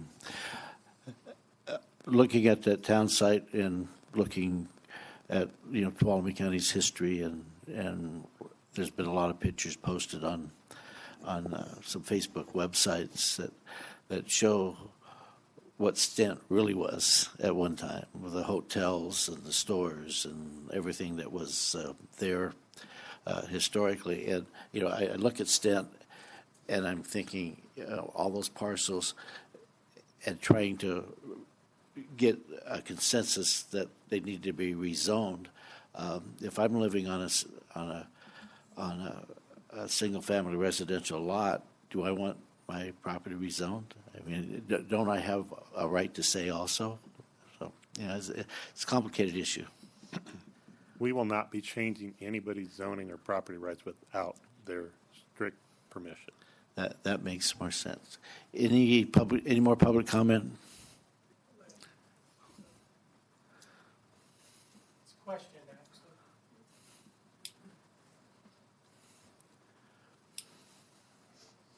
My name's Jeff Glart. We have a place out on Egan Road, which borders all this controversy here. My question is if this was all turned yellow, can you put that on there where it shows yellow? My question would be, a year from now or 2 years from now, are we going to see apartment buildings in there because they combined 3 or 4 of these that are put there together, and now all of a sudden they can build 6 per acre or whatever? Or is this going to be continually one house per parcel at the max? Okay, Steph, do you want to answer that, the process? Sure, I'd be happy to. It'd be too speculative for me to say that in a year or two an apartment building would be built in Stent or not.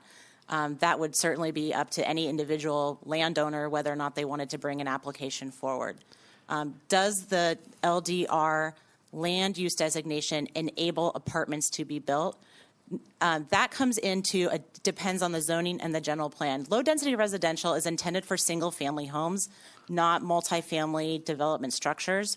If a landowner wanted to do density in excess of what is allowed in the low density residential land use designation, they would need to apply for a general plan amendment and a zone change to create a district that would allow the density that they wanted.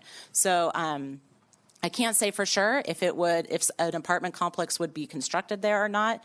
What it would allow is the density that is allowed in the general plan under the LDR, which is consistent with the existing zoning on that piece of property. Which is one house. Which in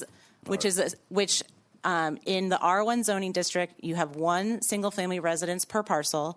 New state laws, we talked about it at another board meeting, do allow accessory structures to be built, one accessory dwelling unit for any lot that has a single family home permitted in that district. So the most that you would be able to get on one piece of property would be 2.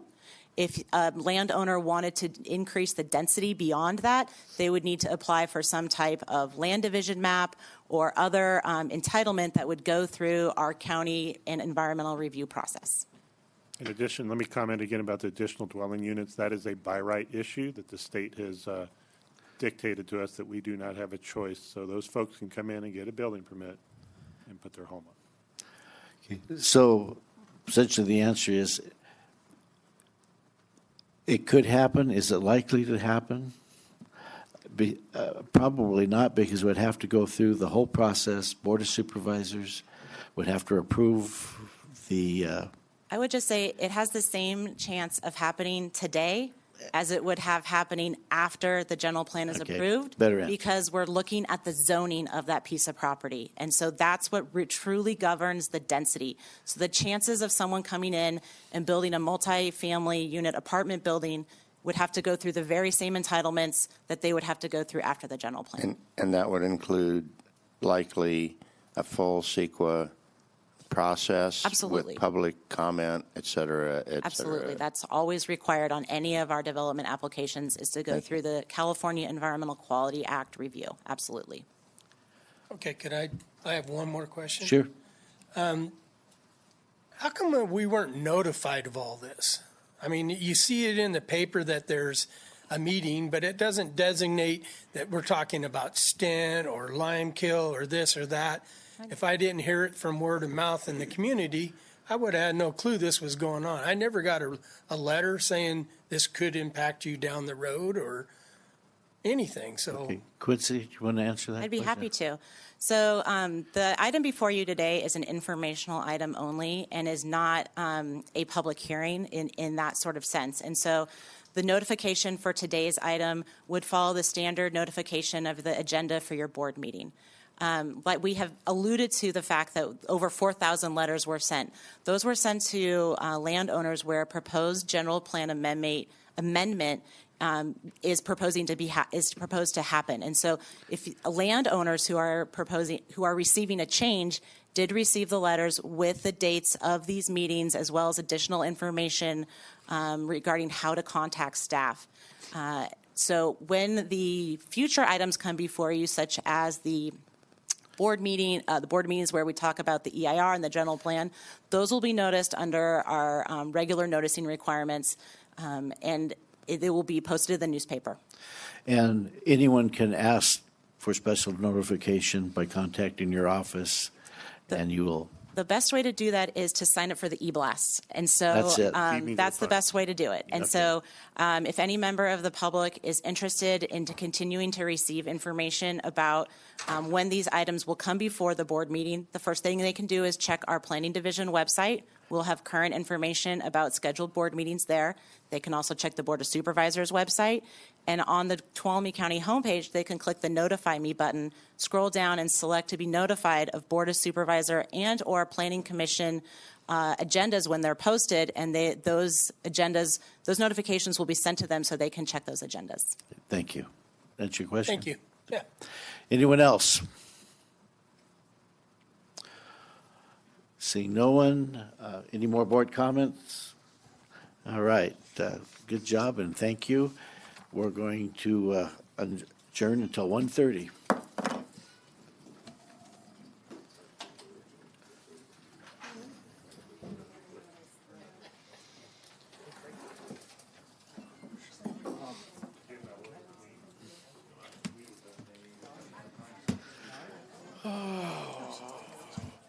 Do we just have these two left? Nice to meet you. Hi, Jen. That's it? Sweet. And Randy's report. Randy's Take longer than the.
graphic than that.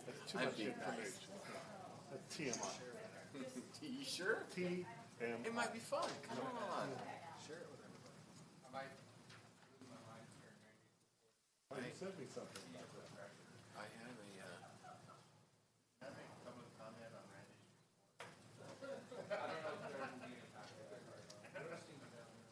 Yes. Good. He's already doing that. I just figured it's a formality. I expect you to just say yes. You know what my favorite word is? Mine. But this time it's me saying mine. I like that. That's my first word when I was a baby.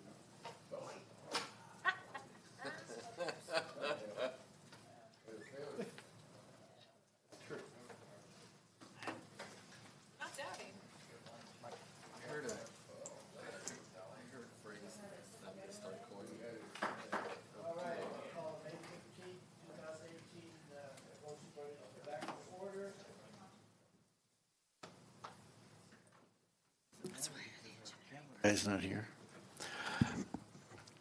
All right, call the meeting back to order. Will the clerk please read our first 1:30 appointment? This is a public hearing to consider determining that the county's summary abatement action on the 18336 Main Street, Jamestown, and satisfied the conditions listed in the Tuolumne County Ordinance Code and provide direction on the final abatement order. Okay, County Council. Yes, around 1:15 today, CRA received a phone call from the property owner, Mr. Jack Nail, who requested that your board consider continuing this hearing so that he could be present. And Mr. Oliver has more details about his conversation with the property owner. However, I did want to let you know that that is up to your discretion, whether or not you want to continue it or proceed with the hearing today. So looking for fellow Ellen? supervisors to, Well, go ahead, Doug. Doug Oliver, Chief Building Official. Very briefly, I did call him back and have a brief discussion. He does want to be here. However, he does have an illness that is preventing him from being here. He was just hopeful that the board would consider rescheduling. Pleasure of the board. How long has this particular case been dragging on? August of last year. So, but this is the first time we've brought it to hearing. Yeah, absolutely. Correct, and it is not the fault of the property owner, and just by short staffing, it's taking Okay. this long to get here. Then I'm good with it. Everybody else okay with it? Looks Yeah. like you guys are off the hook today. yeah, I would request that you continue the hearing to a time certain and then it doesn't need to be republished. All right, when can we pick a time certain?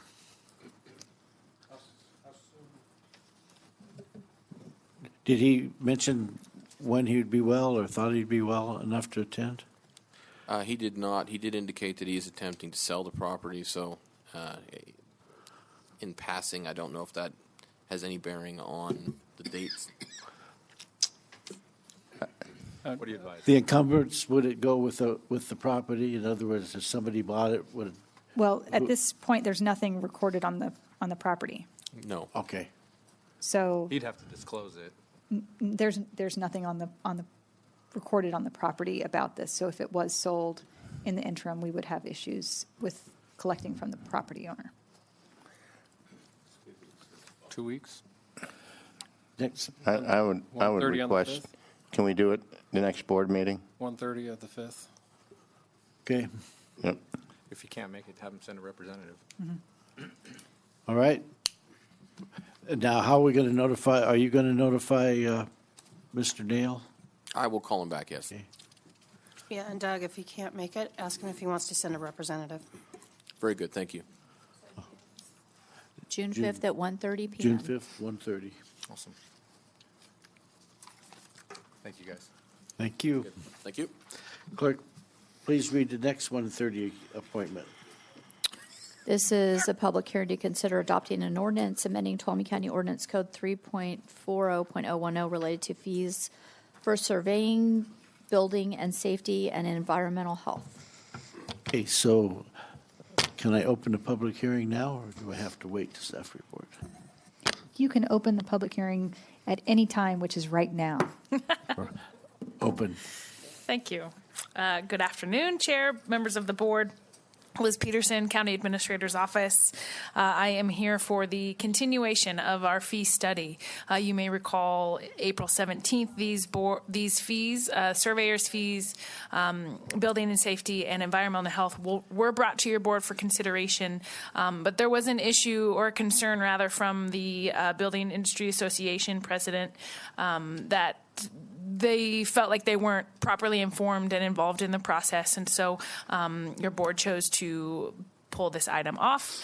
Staff has met since then with Mr. Lemke, and I believe we are all good, ready to proceed. And so I am requesting that your board approve these fee amendments. Just as a quick refresher, you may recall that environmental health and building, they are recommending approximately about an 80% cost recovery on the cost that it, the amount it costs them to provide their services. And that's to make sure that there's compliance. They feel like, the staff feels like 100% cost recovery will maybe deter some folks from complying.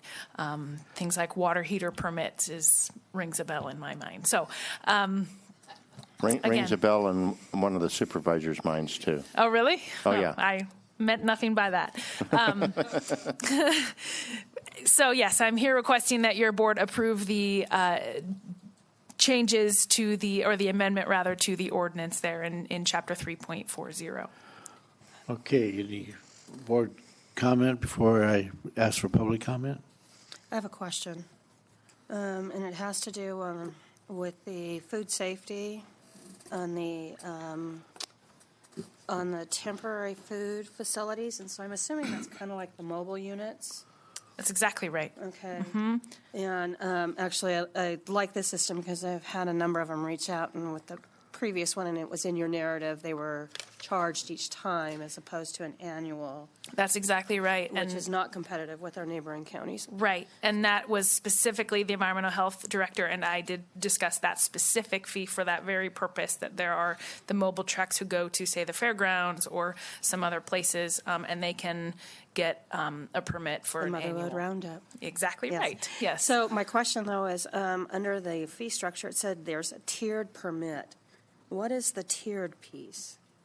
Under which environmental health? Yes. So when I'm looking, and it's attachment C.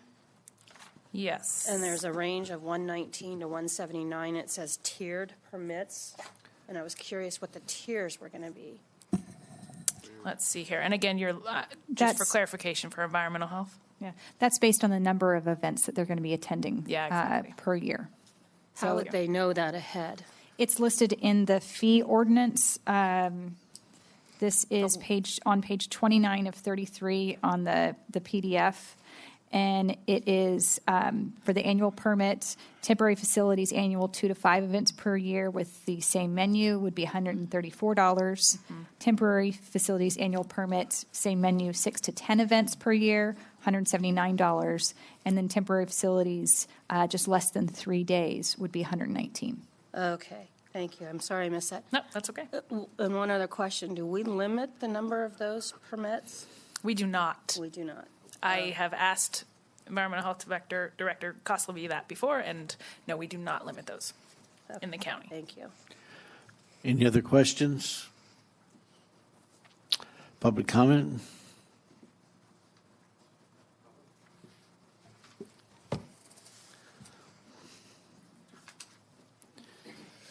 Thank you very much. Mike Lemke, President of the Ptolemy County Building Industry. We accept the necessity to increase these fees. We definitely, not that our customers will always accept them. We very much appreciate the time that Craig and Dave's and their CRA team members spent with us to dig deeper into the general topic. We believe that they do understand and embrace the concept of making housing affordable. And the day that we don't feel that, we'll definitely express that comment, but we believe that they were sharing that feeling. We are still definitely offended by the additional costs that the state continues to roll down on our rural community. That is transferred through these fees, and we are having to pay for it. All I can say is that the sooner that we get Mr. Hanvelt reelected to have our voice spread to the RCRC leadership and through to the state, the better off we'll be. Thank you very much for your time. Thank you. Any other public comment? All right, bring it back for the board. Close the public hearing. Oh, excuse me. Nobody else can talk now. So you close the public hearing? Public hearings. Okay. I'll move on staff recommendation. Second.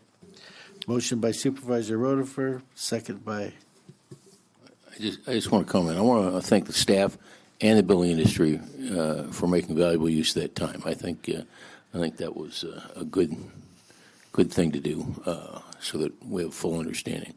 But I have a question because of something Mr. Lemke brought up. I have a question of you, and you don't have to answer it today, but I do expect an answer. You.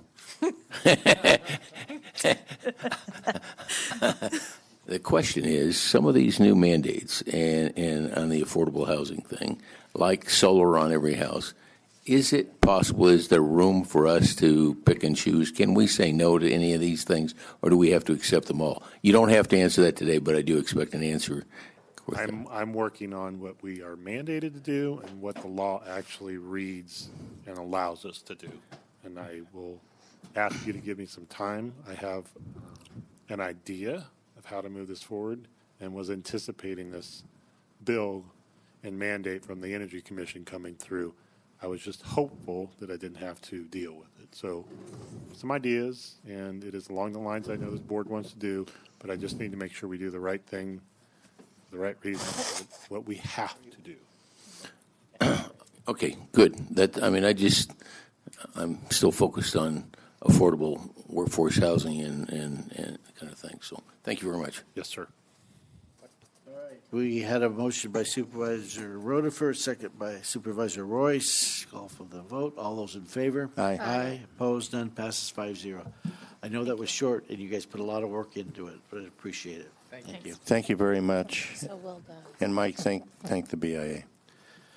Okay, number 19, Reports. Supervisor Hanvelt. Yeah, two things. Sorry, I lied to you. I promised you one thing, but I'm going to give you two things. The first one is that I just want to make sure everybody's aware that the governor issued an executive order last week. If you haven't read that, I encourage you to do that. He put an extra $96,000 into Forest Health. 96 million? 96,000? Oh, did I say 96 million? I'm sorry. Oh, well, my tongue gets in the way. What's a million? A few thousand here and there, it becomes real money. 96 million, which makes 256 million, is what he's proposing for next year's budget. That has never happened before. I mean, I think that is a major accomplishment, and I want to credit the Tuolumne County Tree Mortality Task Force team because we delivered on our promises. I think that gave the incentive for us to move on to this next level at the state level, and the governor is now a believer in forest health for reasons of carbon sequestration. So that's a good thing. The other thing I feel compelled to bring up, because time is short, I haven't made a decision, but last week I got a call from Jonathan Sheffield. Jonathan is with NACO, and he does the Western Interstate Region staff work as well as the Public Land Use Committee staff work. As you know, I'm on the board of directors of WIR, and I'm also on the Public Land Use Steering Committee. He asked me if I would consider taking the chairmanship of that committee next year. This is no guarantee or anything like that, but it's an honor even to be asked. But I won't do that unless I get the appropriate endorsements. And so I would like at least a consensus from my board that that's a good thing for Tuolumne County to do. Otherwise, I will not do that. I did have a conversation with Supervisor Hanvelt, and I think he'd be well suited for the job. Just my personal opinion, though. Depends on how that affects the length of your reports. It will probably increase them because they'll have more knowledge of what's going on. You know I love you, of course. But we can't take action. Before you kind of go through anything formal, perhaps this would be something to put on the next board agenda. That'll be too late. I just need. We can't just have a thumbs up. Well, No. No. Without comment. Thank you. I could add that I already have RCRC's endorsement and I have Congressman McClintock's endorsement. So we can do a consensus without a vote, can't we? it's not an agendized item. All right. But it reports are on the agenda. You can listen to Randy's report. Okay. It's not a dialogue sort All of right. thing. I listened to it. Anything else, Supervisor Handel? It's not a fait accompli. Okay. Mr. Pedro, do you have anything you'd like to report? Well, just to say thank you for the indulgence and letting me come back with the budget at a later date. It's really important, a lot of moving parts.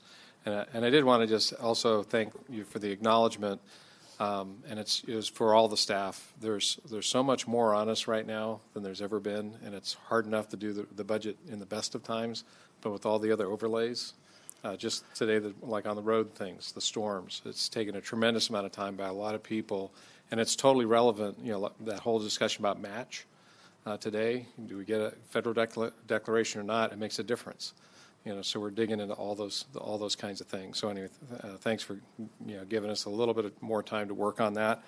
The only other thing I wanted to pass out is your board had asked staff to prepare a press release on the issue of our roadside spray program. That's something that's been discussed. So we've prepared this press release, and we'll put that out today. Okay. Supervisor Brennan? Yeah, a few things. Chamber mixer downtown tonight at the Visitors Bureau, and just want anybody that's listening and wants to come participate. It'll be a good event. Pardon? 5 o'clock at the Visitors Bureau. I have talked an awful lot about economic development's investment in the UC Merced's capstone engineering projects, and they had their competition last week, and the laminated beams project made it to through the semifinals. They did not win the grand prize, but considering the caliber of these projects that are going forward, that's a real accomplishment. And these students are going to be part of our solution on the biomass piece. When we were on our tour yesterday out on the forest with the congressman and the new Forest Service chief, we talked an awful lot about we've got to find markets for this smaller diameter, smaller dimension wood. And these kinds of, and they're small investments, but they are going to have dividends in the future. And so this was just one example of that. The last piece, and this is fun, the Meals on Wheels fundraiser is going to be Saturday, August 25th down at Railtown. And their theme this year is Saturday Night Fever. And I just want to give you a couple of the topics because somebody was very creative. If you donate $5,000, it's How Deep Is Your Love? $2,500, We're Staying Alive. $1,250, Night Fever.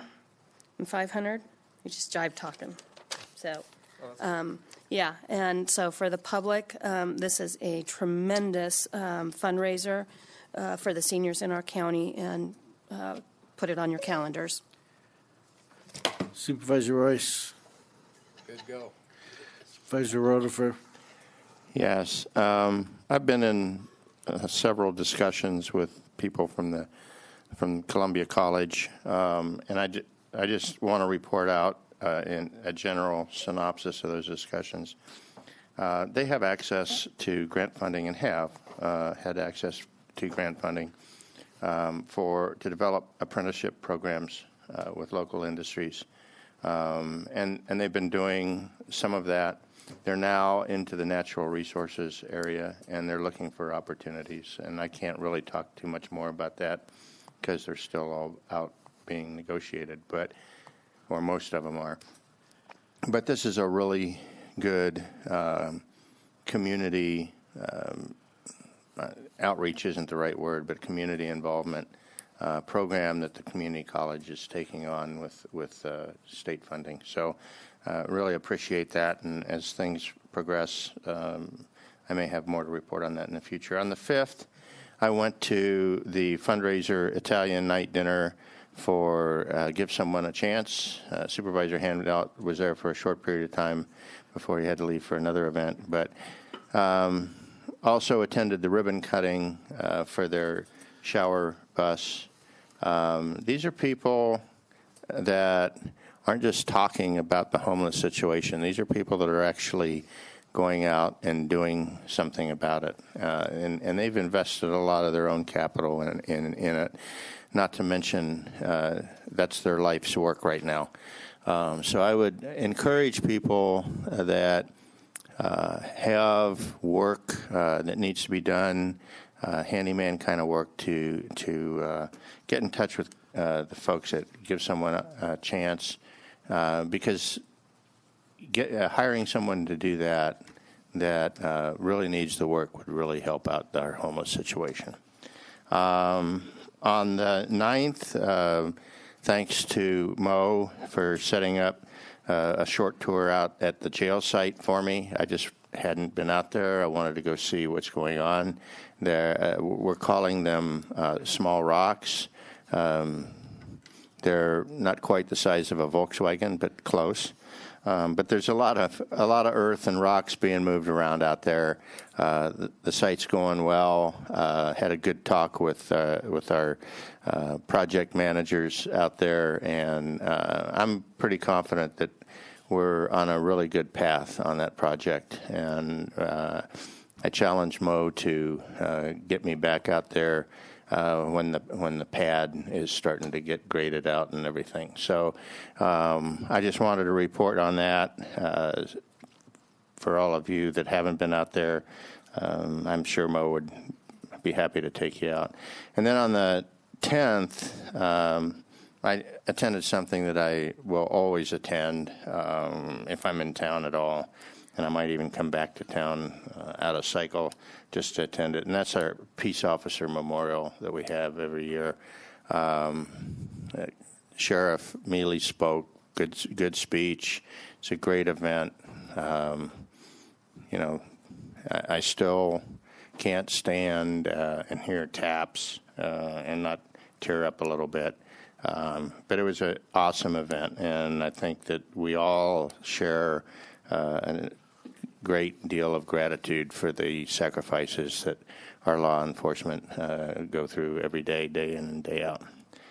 And that's my report. County Council?